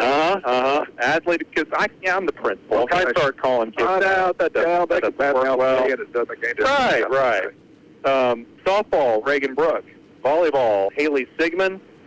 And tennis, we've got a pair, Taylor Reese and Kenna Cox. Okay, so the band is not included on the band is not included in these because they're one unit. Right, you can kind of make it easy take them out. When they want everything, I mean, you get almost. Well, yeah, you give them the band, but I've got one gift card, and I don't think they want to. We're giving the gift. Yeah, John White at Landmark Bank has given this gift card, and we got to give it out. I really thought I was going to be able to. You had it. I was going to say we've got a triple tie, a triple way first place here. Yeah, but I guess just on the fact that it's state going to the playoffs, I'm going to have to pick the tennis girls. I agree with that pick, and that's a good one. I know they've been nominated before, and that's a very deserving athlete of the week. Taylor Reese and Kenna Cox in tennis. Congratulations to Taylor and Kenna. I will get them a gift card courtesy of Landmark Bank. And Larry Spence will be back next week, and we will have another fall sports focus from Thayer next week as we go play the Bobcats, and I don't know what station we'll be on. It may depend on what the Cardinals are doing at that point. Go early and go down there and have some good fish. There you go. There's always a plus in going to Thayer. There is. We're at halftime. The Houston Tigers lead the Willow Bears 6-0. We will come back for the second half in 2 minutes. You're listening to SCA Football on Q94. Crowley's Homeworks is a proud sponsor of the Houston Tigers. Good luck to all the players, cheerleaders, and band members as they prepare for tonight's contest. Being part of a team is hard work, not only for the players, but also for the parents. So on a Saturday following a Tiger victory, all in-stock items, excluding floor covering, will be 20% off the regular price. Just mention this ad. Go Tiger Football. Crowley's Homeworks, turning houses into homes. Here Ray, where's the Q van? Well, it's at the house. There's this thing that happened. What happened? Deer. What do you mean, deer? I got it. I can fix it. I got a plunger. No problems. You tried the plunger when you hit the entertainment center. But I think I got this one figured out. No, here's what we're going to do. You're going to take it over to Medlock's Body Shop in Houston. He does collision repair, frame damage, restoration, and a few other things that you've probably caused to that poor van. Well, yeah, you're probably right there. Get it up there, get it fixed. Where am I taking it again? Medlock's Body Shop, Houston. And there's a flag on the play. Ozarks Medical Center, Willow Springs, is located at 201 West High Street across from Willow Springs Schools. Same-day appointments are available and open to the public to provide health care services for adults and children. Ozarks Medical Center, Willow Springs is open Monday through Friday, 7 a.m. to 4:30 p.m., providing quality health care to the community of Willow Springs. Are you looking for a new career? Western Dairy Transport offers entry-level training, even if you have no prior experience, and they'll pay you every step of the way. Join more than 1,000 company drivers, owner-operators, and contract fleet owners that support Western Dairy Transport. Apply online at WDTmilk.com or call 1-800-469-7714. That's 1-800-469-7714 or go to WDTmilk.com. You're listening to the Houston Tigers on Q94. By the time they move me up, I won't be able to beat anybody. Back at the Linsky Field, SBA football tonight on Q94, Houston Tigers and the Willow Springs Bears, and it's Houston with a 6-0 lead in a defensive battle here tonight on week 7 of SBA conference play, and a couple of turnovers by the Bears, an early score by Houston. Houston scored on their first drive of the game, looked really impressive in that opening drive. They were able to get it into the end zone, and that has been our only score of the night. So if you like high-powered offenses and lots of touchdowns, sorry to disappoint. This has not been your game so far, but there's still another half of football, and all sorts of things can change. That big battle in Oregon County, 6-6 at halftime down there. So that's another low-scoring game between Ava and Thayer. Well, Marty, you know, what I'm we talked before about one team's best, one team can run, but the Mitchell kid's really impressed me. He's really been the workhorse, and, you know, he's kind of dominated, actually, you know, just hand the ball off to him, and the Tigers kind of keep the ball and keep Willow Springs offense off the field if you give him the ball, because he's hard to bring. You kind of wonder if he's number 50. I'm just wondering, you know, was he a lineman or something to start with, and then the coaches found a guy this kid can run over a few people. Because he has ran the ball hard. He really looks good. Tiger offensive line has done a nice job. Tigers won the opening flip and received the ball. So the Bears will have it as we start the third quarter. It's a low end-over-end kick that is fumbled by the Bears and covered, I believe, by Willow. Hopefully, if you're a Bear fan, at the 26-yard line. And Willow will maintain possession, but a scary way to start for the Bears is that's the exact same thing that they did last week at Salem. Had the return to open up the third quarter and fumbled it away and led to a quick Tiger touchdown. Well, that was the Bears maintain possession Michael Tinsley was running up hard to catch it in the air, and he just kind of bobbled a little bit and then lost it. And he was lucky that he fell on the ball there, because that would have been disastrous to start the second half. Bears have it 1st and 10 from their own 27. Walton has Henley back with him in the backfield. Receivers left and right. Fakes the throw, hands off to Wood. Wood coming around the outside, got a full head of steam and a flag in the backfield. Yeah.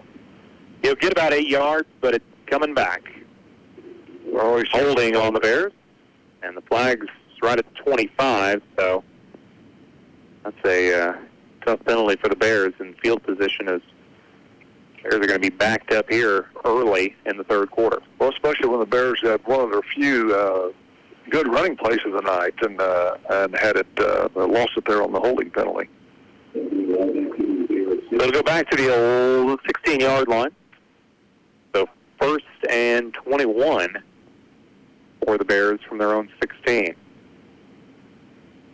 Walton's been pretty good passing tonight, although he has thrown a pick. Bears may be in a throwing situation here. 1st and 21 from their own 16. Hands off to Henley. Henley goes right in the middle and is rolled quickly after a short game. Well, Henley's has not got on track for the Bears, and then I guess I don't know if it's such a thing nowadays. You should say they're keying on him, on defense, and if their linebackers are keeping an eye on him the whole time or not. But he has had no running room for the Bears. A yard gain. It'll be second down and 20 for the Bears from their own 18. And that's really happened all year. Teams have keyed on Henley, and now looking at Wood as well. You'd hope they'd kind of help each other a little bit. There's the snap. Walton fakes the handoff, throws it complete out to the 30, and Hyatt runs over a couple players, gets out to the 33-yard line, gets some good yardage, and gives the Bears at least a chance here on third down. Out to the 33, it'll make it about a third down and 5, a long 5 for the Bears. We got about 15 yards on that pass play. So as you said, the Bears do. At least they have a little more options here on what they're going to do. Short passing game has worked pretty well for the Bears tonight. We'll see what they want to do here. 3rd and 5 on their own 32-yard line. Walton, Henley back with him in the backfield. One receiver out wide left. There's the snap. Goes right. Following a good blocker is Wood up to the 40. And Wood gets the first down, and Houston player and Wood still tangled up at the 40-yard line, and now the official grabs the ball, and the Bears, out of a hole, get a first down, and that's a big first down for Willow to start the third quarter. Especially after the holding penalty moved the Bears back to 1st and 20, and that, by the way, was the Houston quarterback Burchett on the stop there. Good athlete, senior for the Tigers. 1st and 10 Bears from their own 40-yard line. Walt breaks the huddle. Receivers right and left. Puts Wood in motion. Hands it off to Henley. Henley got a man on his back in the backfield, and he gets to the line of scrimmage, and that's it. And again, the official a little slow blowing the play dead. We saw that earlier in the game as well, and there's the whistle, and a couple guys slow to get up. They give him poor progress. That's kind of generous. Yeah. For the Bears, up to the 41. Yeah. Yes, Kevin, if you're going to work that hard, you at least deserve a yard, half a yard. Second down and 9 for Willow at the 41. Every time I see you look at your phone, Coach, I'm hoping for like a 4-1 Cardinal lead. I just want you to know that. It's just 4. Yeah, I score 10, whatever. Walton takes the snap, wants to throw, drops back, overthrows his man, tipped and nearly intercepted. As the Tigers had an opportunity there, Moss in the backfield got his hand on it, falls incomplete, and it'll be third down and 9, just overthrown by Walton. Yeah, intended for Baker, I think it was, Marty. Still 1-0, but the Cardinals do have a runner at third with 2 outs in the bottom of the 4th. Well, that's something. We'll take that. Bears back in the huddle. 9:30 left to go, third quarter. Houston leading 6-0. First drive of the third quarter. Walton, receivers right and left. Puts Wood in motion, takes the snap, fakes the handoff, rolls out, being pressured, under lots of pressure, gets rid of it, and it is incomplete. He caught the ball, but it was out of bounds. Baker made a diving attempt at it. It wouldn't have made any difference. But good job by Walton just to avoid being sacked. Very Tigers defense holds. Right, very good job by Walt there. He really didn't have much of an opportunity to complete that pass, and the fact that he threw it out of bounds there showed really he was real smart there about making sure that they didn't intercept it. The Bears get out of their hole, but they still have to punt it away here. Ball resting at the 41. Houston will drop a man back to the 25, and Henley will punt it away. There's a snap, low snap. Henley's got it. Line drive kick. Hits at the 30, bounces back to the 25. Going to be returned by the Tigers, and the return man slides out of bounds at about the 35, and that's where Houston will take over. First and 10 Tigers from their own 35-yard line. The quarterback, Burchett, running the punt back. He does about everything for him. Burchett's kind of the Triton Henley of the Houston Tigers. The Houston with a 6-0 lead. First time they'll have the ball here in the third quarter. Tigers have kept things very simple in this game. They've thrown one pass tonight. There is a flag on the far side. I did not see that. And be a false start on the Bears. Penalties declined. And the spot will actually be at the 34, so first and 10 Tigers from their own 34-yard line. And the Cardinals did not score. Oh, Coach. So we're through 4 in St. Louis, right? Okay. Just a rundown. Here, Houston up 6-0. Taking a long time to get things situated here. And now we're finally ready to go. There's the whistle for Chet. We'll go under center. 3 backs behind him. Takes the snap. Flips back to Mitchell. Mitchell wrapped up right at the line of scrimmage. He'll dive forward for a couple. And that's the thing about Mitchell that's so good is you think he's stopped at the line and he'll still get 2 or 3 yards out of it. So second down and 8 for Houston. They'll spot the ball at the 36. He seems to always be going north, I guess, or south. He doesn't go sideways very much. So and he's leaning forward, and when he goes down, he goes forward. Burchett lines him up, goes under center. There's the snap. Hands off to the first man through, and he's stacked up for short gain. Need another 2 yards. Mitchell again. You mentioned the workhorse, and he really has been for the Tigers. Third down and 5 for Houston. Big third down here coming up with 8:10 left to go third quarter. I have him down. That's the 20th time that he's ran the football tonight, Marty, so we still have 8 minutes to go in the third quarter. The young man will be tired tomorrow. Burchett breaks the huddle. They clock down to 10.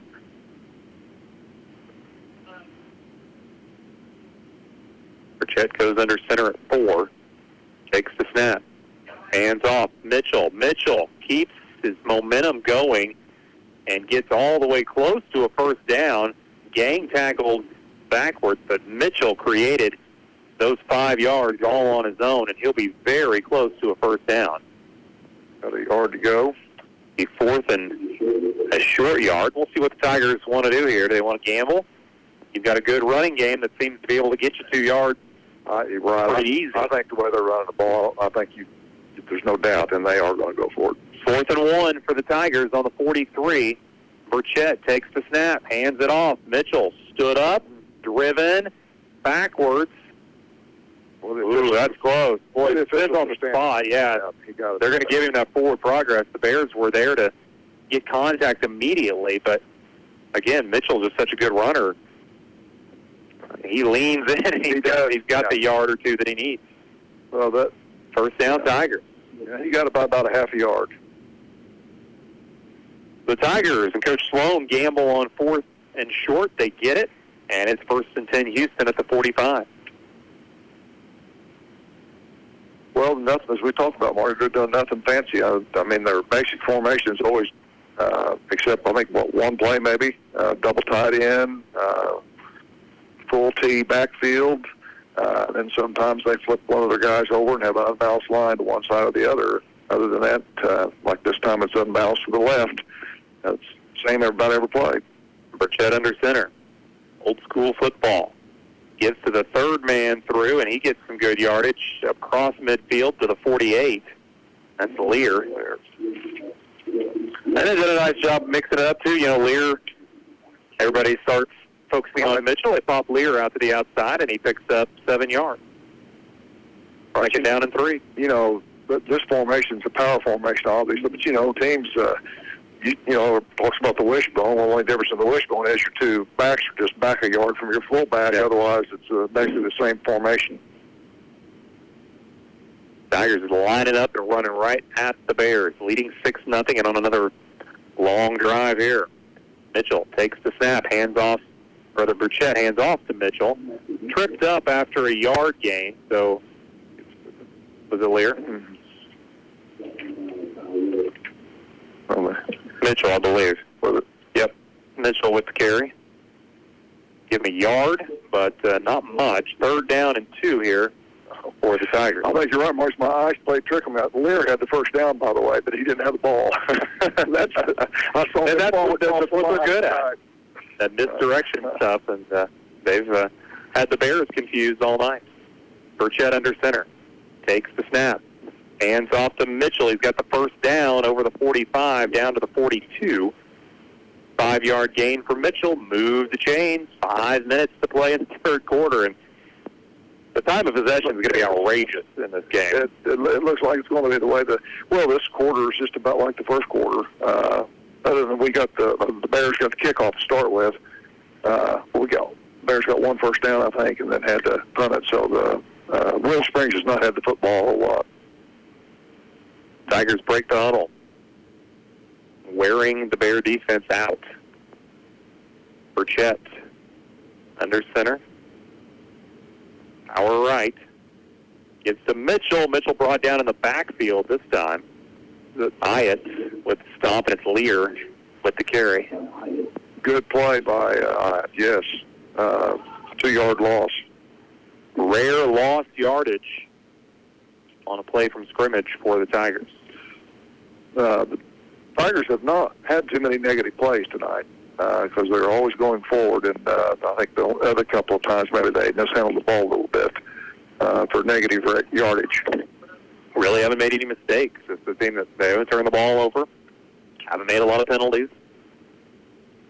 Burchett goes under center, second down and 12, takes the snap, hands off to Mitchell, dives forward, gets close to the 40. He stopped at about the 41, give him a 3-yard gain, being a third down and 9 for the Tigers at the Bear 41-yard line. Well, and as you talked about earlier, now that they're down to the Willow Springs almost 40-yard line, Marty, you're probably thinking that even though it's third and 9, they're probably thinking they've got 2 downs to pick this up.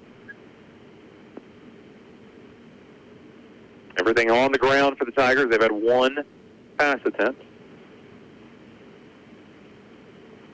That was late in the second quarter. Clock running at 3:20 to go in the third quarter. Burchett lines them up. Bears scramble. A quick snap by the Tigers. Hand off in the backfield. Good hole opened up. Bears closed on it.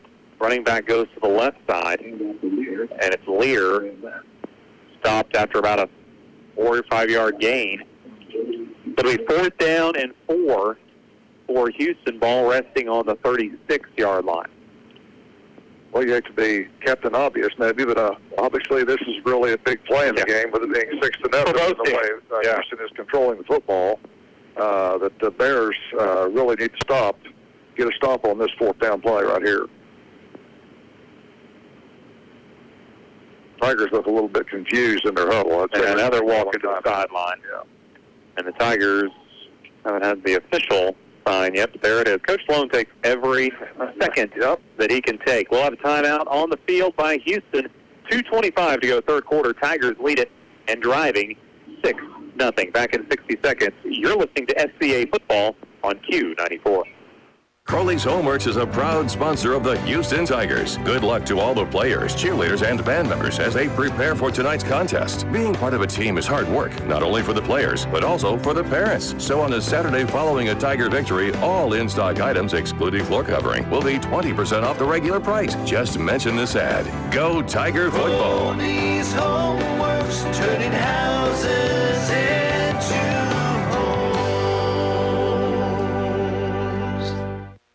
Sounds Gone Mad in Houston, Missouri has your hookup. From complete home audio, car audio, home security, streaming TV, digital TV antenna, any and all your electronic needs, contact Sounds Gone Mad at 417-967-7118. Let your mad out. Sounds Gone Mad in Houston, Missouri.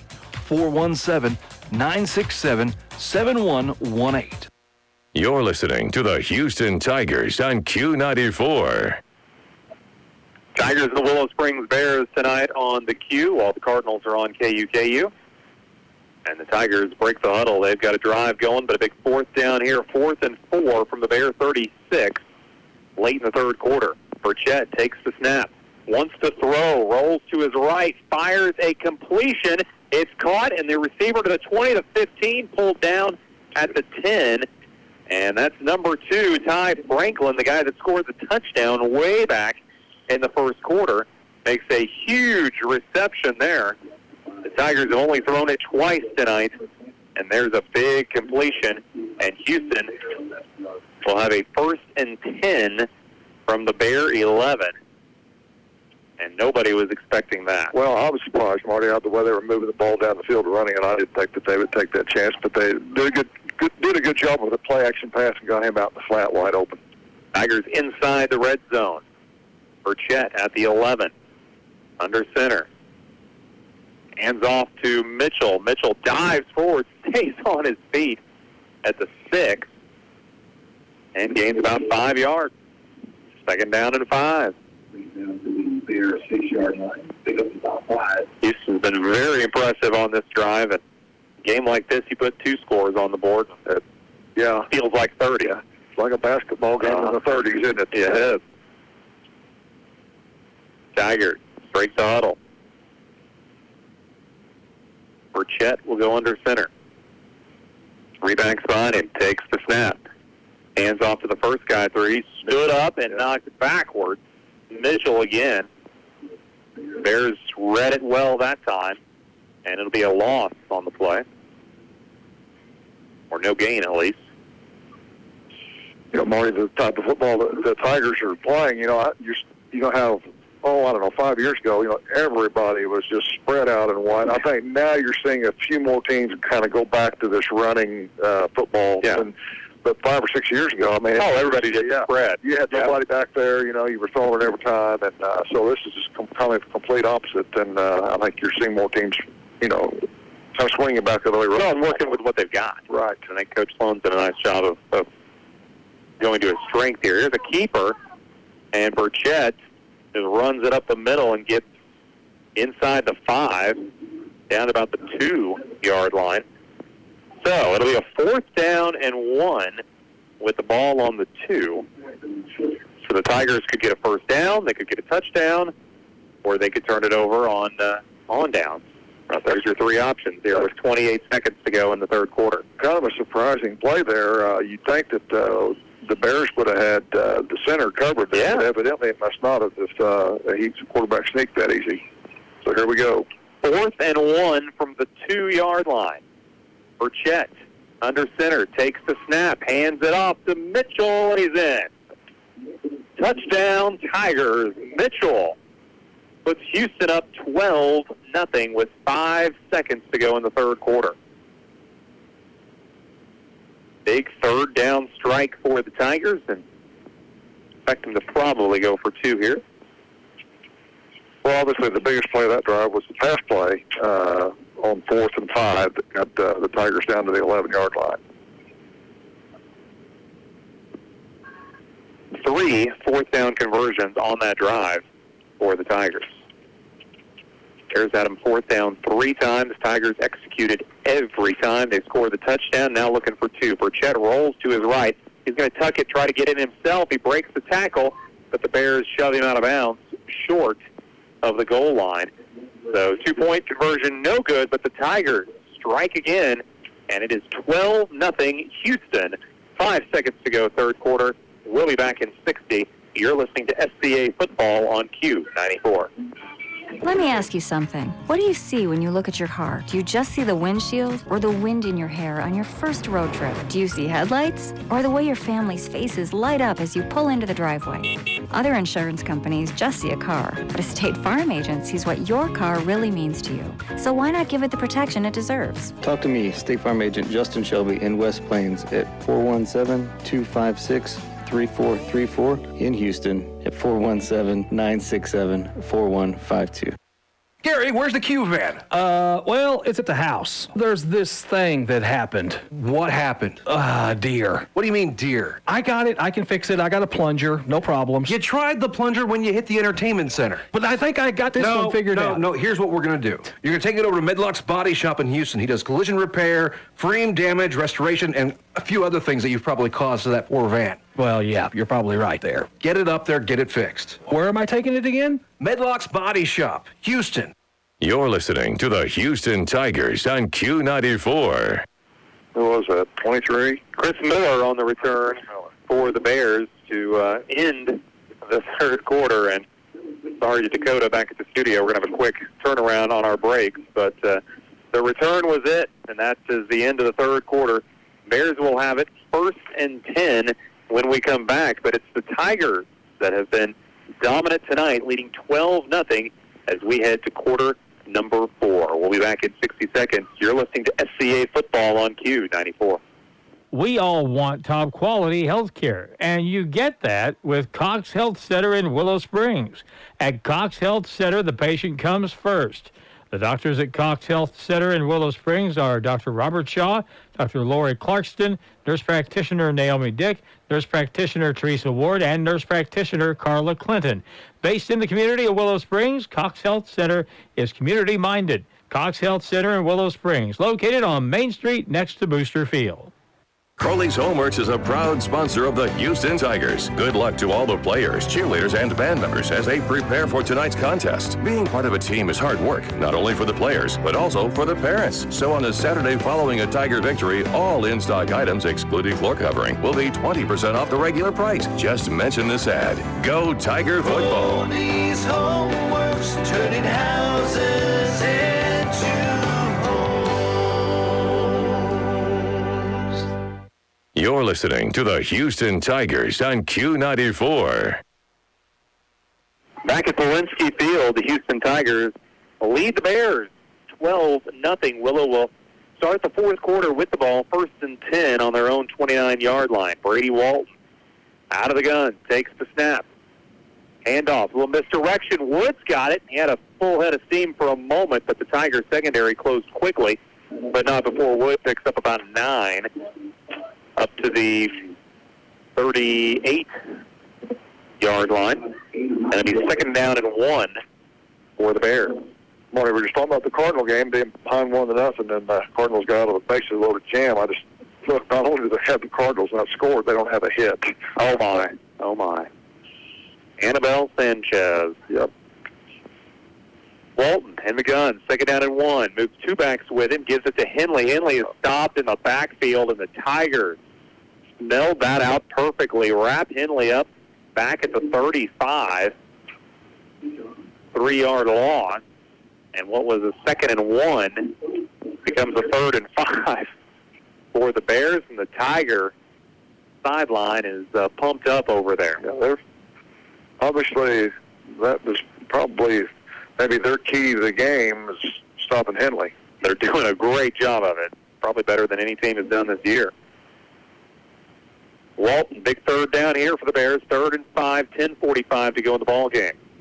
Bears down 12-0. Takes the snap, takes the handoff, rolls to his right. Little screen pass to Henley. He's got the 1st down and more up to the 46-yard line.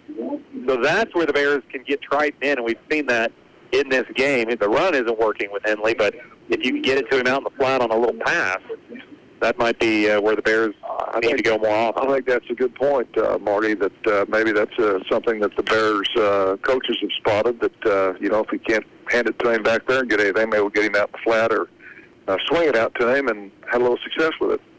Bears pick up 1st down. Here early in the fourth quarter, Tigers leading 12-0. Walton out of the gun, 1st and 10 from the Bears zone 47. Takes the snap, hands it off, left side. Miller's got lots of room to run. Sheds the tackler, gets across the 45 to the 40 and a flag. At about the 47 is going to be holding on the Bears. So 10-yard penalty from the spot. So it'll be 1st down and probably, 13 here? Something like that. That's Bears have had 2 holding penalties on long runs. Have really hurt them. I have the Bears with 3 penalties, Marty, for 45 yards, and the Tigers 2 penalties for 10 yards. Pretty clean game as far as penalties. Those 2 turnovers by the Bears in the first half were costly. Walton runs the play in. 10 minutes left to go. It'll be 1st down and 15 for the Bears. Ball resting now at the Willow 42. 1st and 15 after the penalty. Walton in the backfield, Henley behind him. Walton takes the snap, fakes to Henley and gives to Miller. Miller makes a juke move, gets to a 40, spin move to the 35, down to the 33. They went back to Miller, and Chris rewards them with a big run. Maybe the Bears' biggest play from scrimmage tonight. 25 yards. First and 10 for the Bears, now at the Tiger 34, and Willow trying to make things interesting here in the fourth quarter. Well, he as you mentioned, Marty, he juked and jived a couple of times and had a couple of spins and broke a couple of arm tackles and got the Bears down nearer to the Tiger goal line. They're giving it to some other people, too, maybe not being quite as predictable. Tigers put a bunch in the box. Walton takes the snap, drops back, got time, wants to throw, airs it out. It's long, and it is tipped, and he caught it. Incomplete. Official says incomplete. Chaney's holding the ball like he had it. I thought he caught it. But it must have been a trap, and there's a Bears fan he certainly thought it was a catch. Chaney's holding his hands out, so I thought he was on the ground when he caught it, but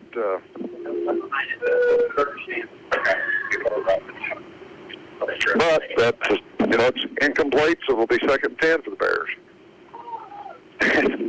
Bear fans really don't like the call. We'll just leave it at that, but doesn't really matter what they think. That was the call, and I didn't really see it. It was going to be a heck of a catch if Chaney. I'm impressed that he even got close to the ball.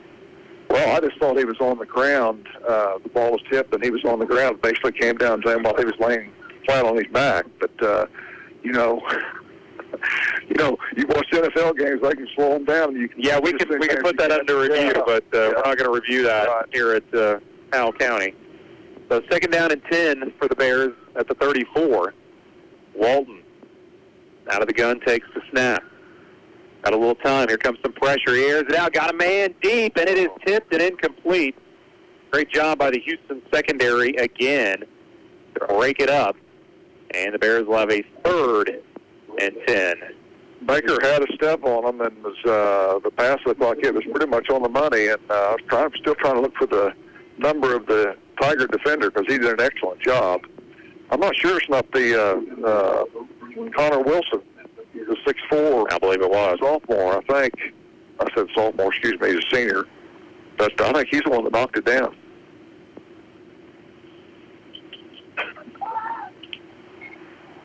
Third down and 10 for the Bears. 8:54 left to go in the ball game. 4-down territory. Walton fakes the handoff, throws the screen pass to Henley. Henley is wrapped up as soon as he caught it for no gain. And it'll be fourth down and 10 for the Bears at the 34. Clock running at 8:40 left to play. And this is a drive where the Bears really need something. At 12 points, it's just a couple of touchdowns, but in a game like this, that's huge. Well, even if Tigers get the ball back, they're going to run it on the ground at least 3 times. Yeah, clock. Yeah. Bears work the huddle, and the Tigers were able to convert on 3 straight fourth downs on their drive, and the Bears need a fourth down conversion here. Fourth, we'll call it 8 from the 33-yard line. Walton trips to his left, one receiver on the right, takes the snap, drops back, he's going to throw long.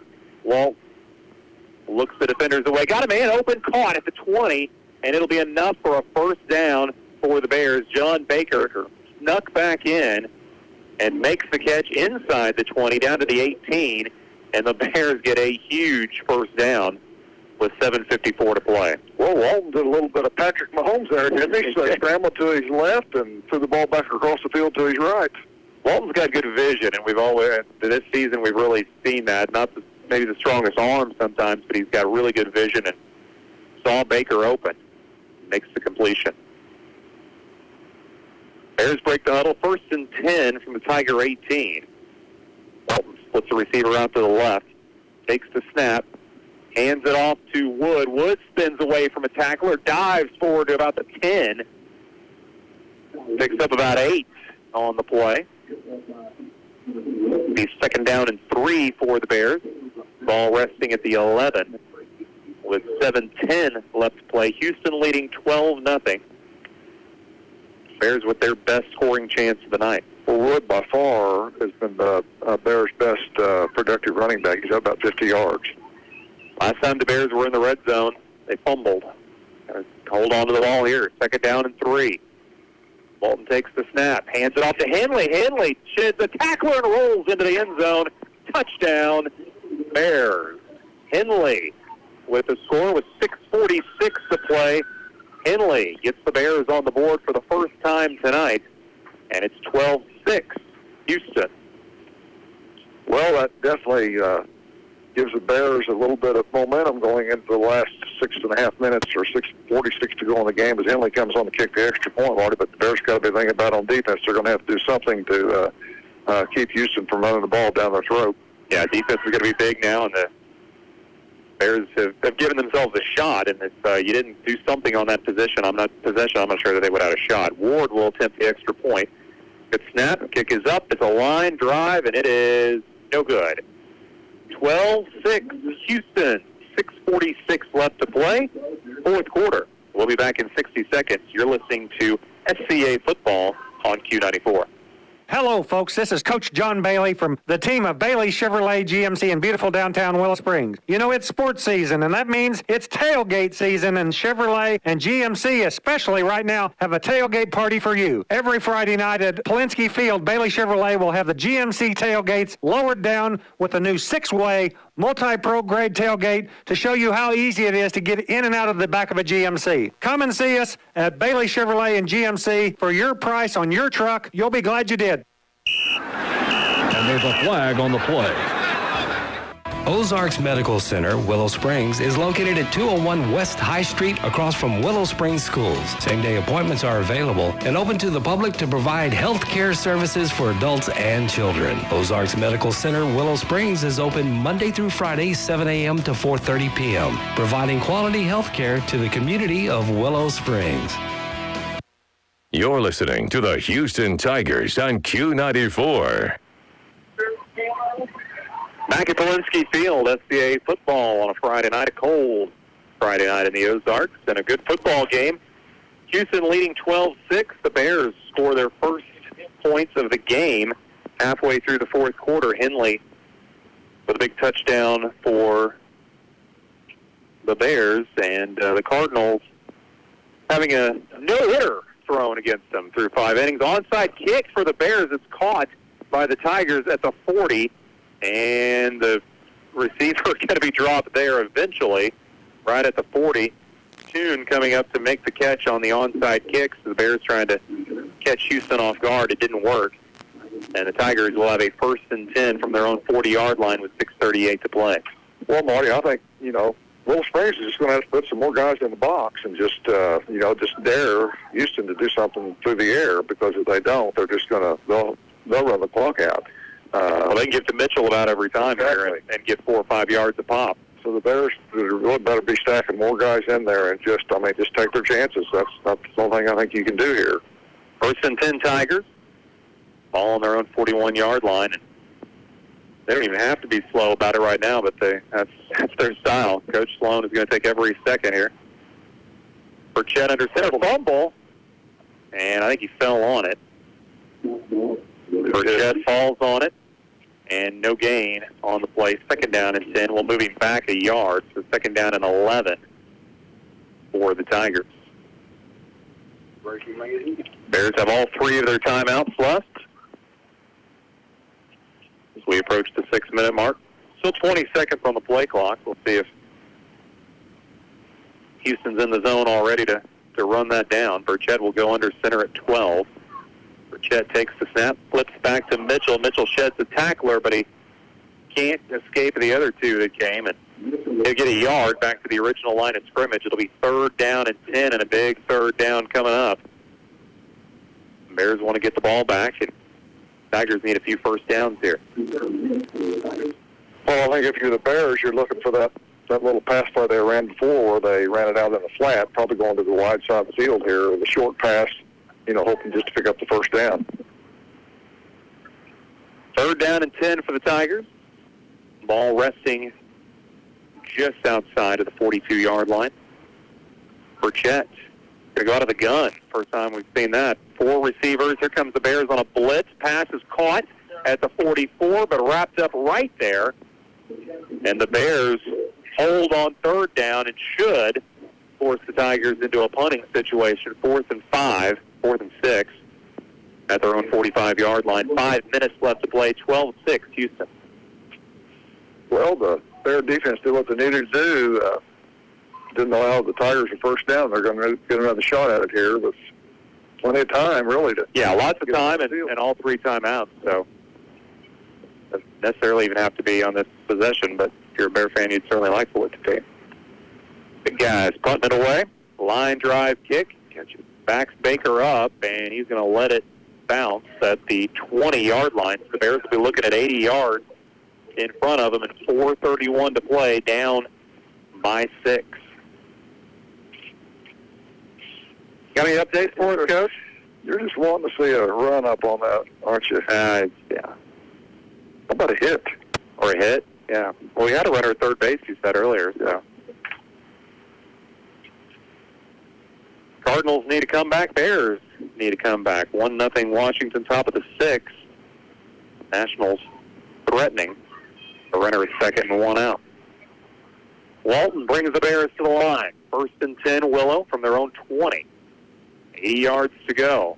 Hand off to Henley. Henley running through traffic, gets up to the 25, to about the 26-yard line. But a 6-yard gain for Henley.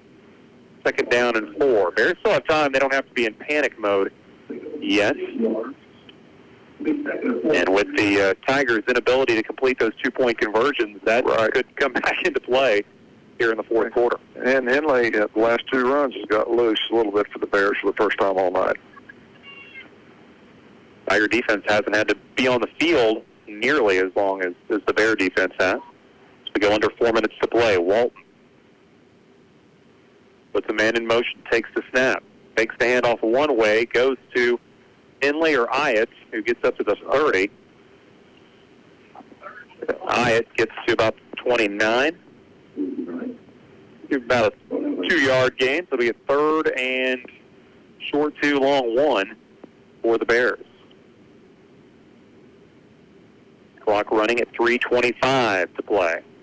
Houston leading 12-6. Walton puts the receiver out wide right. Takes the snap. Takes it one way. Counter play. They've got the first down and more. Kyle Woods got a full head of steam to the 50, to the 45. Cuts it back in at the 40. Runs over a man to the 35. And it's 1st and 10. Bears, no flags on the field. And the Bears in the Tiger territory with 3 minutes left to play. About a 37-yard scamper there by the young man on the counter play. First time the Bears have got Kyle Wood into the flat tonight. And they've got it 1st and 10 on the Tiger 35. And the Tiger bench just got a flag, looks like. They were warned. Sideline was warned earlier in the game. You don't see that very often where they actually throw the flag for it. If they did that in basketball with the coach being on the court, there's 2 behind us that would have had a lot of flags thrown at them. You know what? Oh, yeah. And Bear fans love the sideline penalty. That'll be a 5-yard penalty. Take it to the 30. Be a 1st and 10 there for the Bears.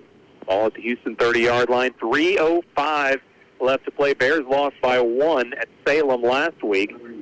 In another tight game tonight, trying to make a comeback against the Houston Tigers. Walton takes the snap, hands off to Henley. Triton breaks the tackle to the 25, inside the 20, down about the 19. Henley with a strong run, gets close to a first down. It'll be a 2nd down and 1 for the Bears. I think they gave it to him. And they will give it to him. First down, Willow. So 1st and 10, Bears are going to spot it at the 19. Well, after virtually picking up nothing all night, Henley has. He's had 27 yards. Yeah, where's that coming from? Yeah. Just needed 3 quarters to get the motor running. Walton. Henley behind him. Give it right back to Triton. Henley to the 15, to the 14. And another 6 yards, and the Bears doing what the Tigers have been doing with their running back, Mitchell, tonight. Now Henley trying to put the team on his shoulders a little bit here. It'll be 2nd down and 5 for the Bears. Ball resting on the 14. some of the misdirection plays, I think, has loosened up that Tiger front a little bit now for Henley to run the ball. Clock running at 2:22 left to play. Bears still with all their timeouts. Time is not an issue right now. Trailing Houston 12-6. Walton, Henley behind him. One receiver out wide right, takes the snap, fakes it to Henley, rolls to his right, going to throw. It's caught by Miller, and he is drug out of bounds for little gain. Not much. Over on the far sideline. That'll stop the clock at 2 minutes left to play. And it'll bring up a 3rd down and 4 for the Bears.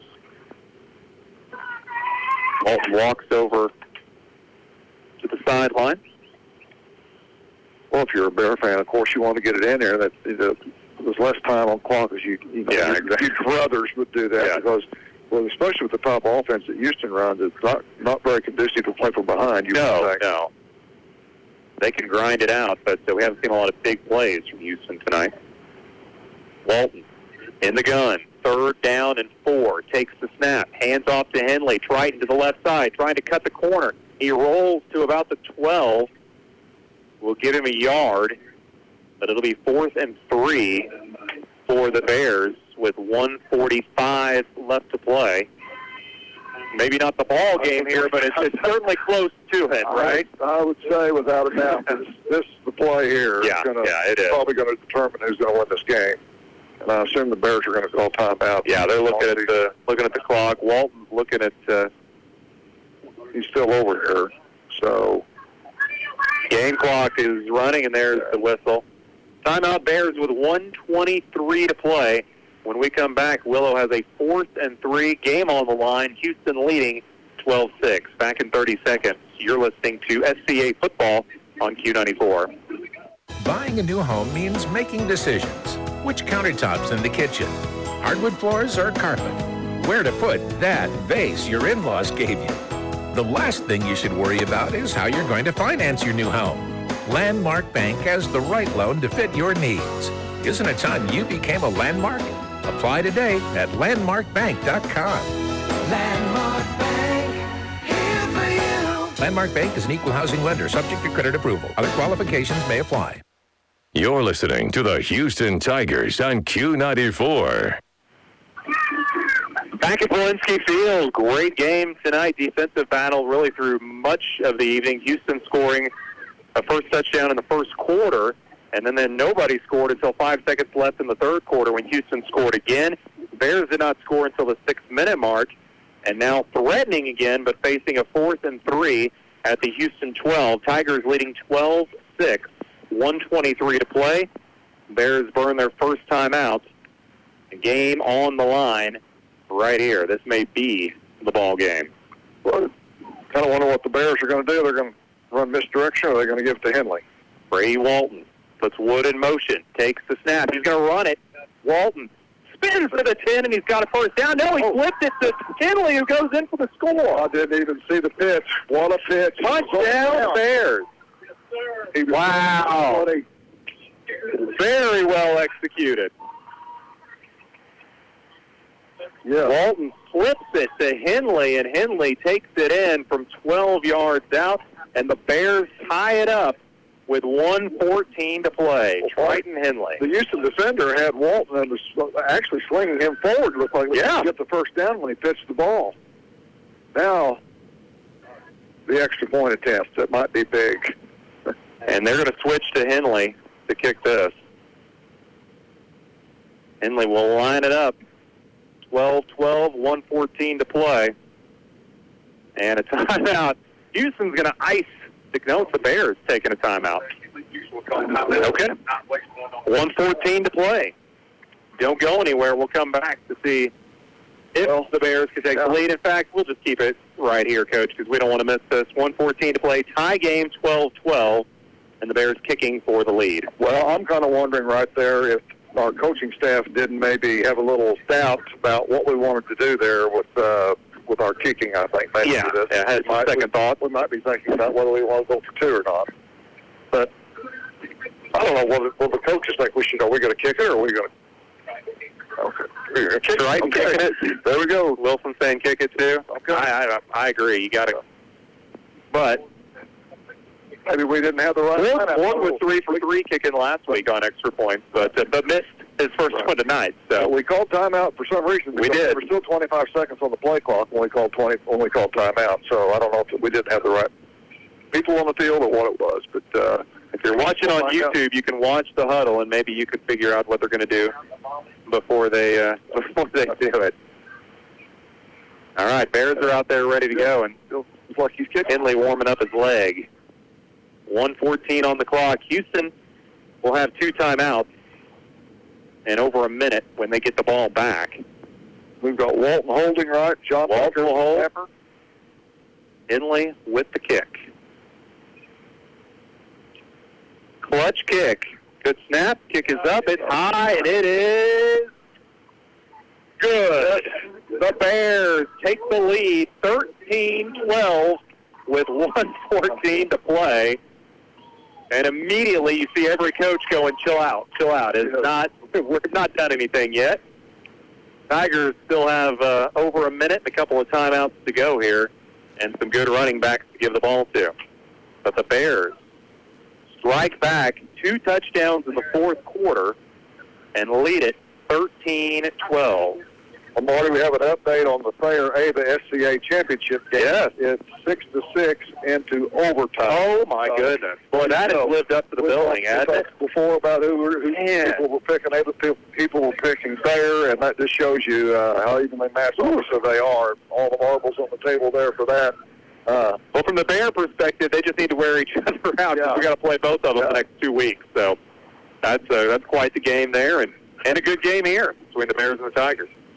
Well, the best thing going for the Bears that we talked a while ago is it doesn't seem to be anyway from watching the Tigers play this game that their passing game is their strength. And that's good because the Bear pass defense has probably been their weakness this year, although the run defense has let them down a little bit tonight. Well, we shall see. One more shot for the Houston Tigers, who have led this entire game up until the 1:14 mark of the fourth quarter. And the Bears finally jump on top, 13-12. Henley will kick it away. Tigers have a minute and 2 timeouts. Henley, line drive, end-over-end kick that's taken at the 25-yard line up to the 30, 35 to the 40, up to the 42. So a good return by Mitchell. Yep. 42-yard line, 1st and 10 Tigers with 1:07 to play in the game. The Tigers will have a good opportunity here. Well, it'll be interesting to see what formation they come out. Are they going to come out there double tight, or are they going to spread it out a little bit? They're showing some receivers. Burchett's going to line up in the gun. 2 receivers left, 2 rights. 1 back with him. Takes the snap, wants to throw. Tucks it, wants to run now. He's being hurried, sacked right at the line of scrimmage, goes down, and takes up quite a bit of time doing it. So 2nd and 10 for the Tigers, 57 seconds left, and Houston will call their 2nd timeout with 57 seconds left to play. Take a quick timeout as well, 30-second timeout. Be back for the last minute. You're listening to SCA Football on Q94. Crowley's Homeworks is a proud sponsor of the Houston Tigers. Good luck to all the players, cheerleaders, and band members as they prepare for tonight's contest. Being part of a team is hard work, not only for the players, but also for the parents. So on a Saturday following a Tiger victory, all in-stock items, excluding floor covering, will be 20% off the regular price. Just mention this ad. Go Tiger Football. Crowley's Homeworks, turning houses into You're listening to the Houston Tigers on Q94.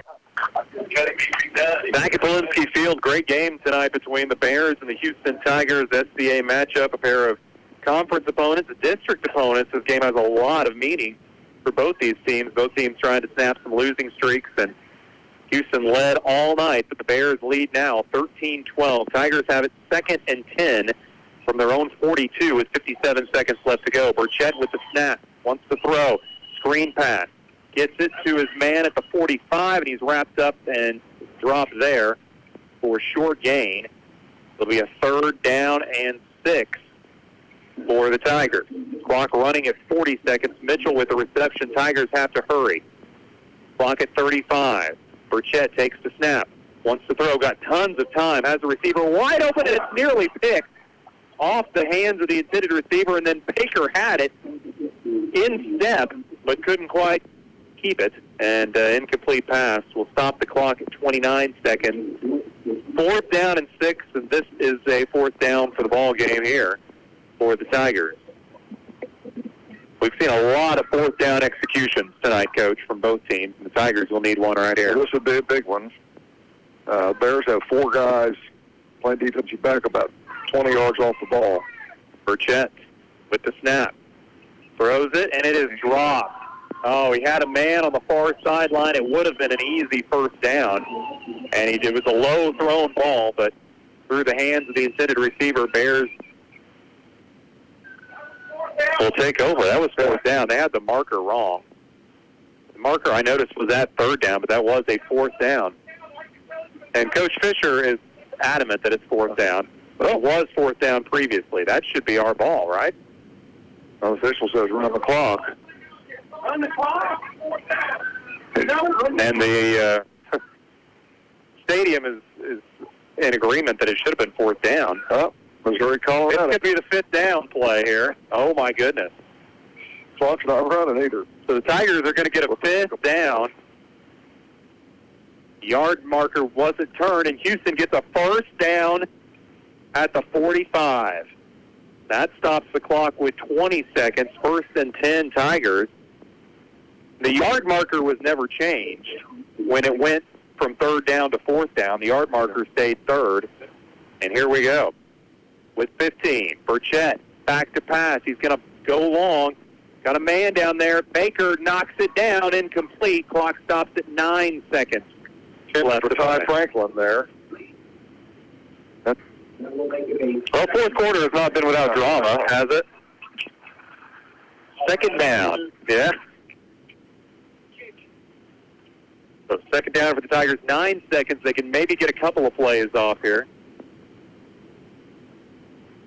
Well, I think I'd be play clock down to 12. More than 4 guys back there. Get some more back there.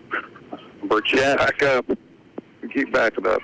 Tigers drop back to pass. Here comes a rush. Burchett runs out of it, looking downfield. Throws it up for grabs. It is intercepted.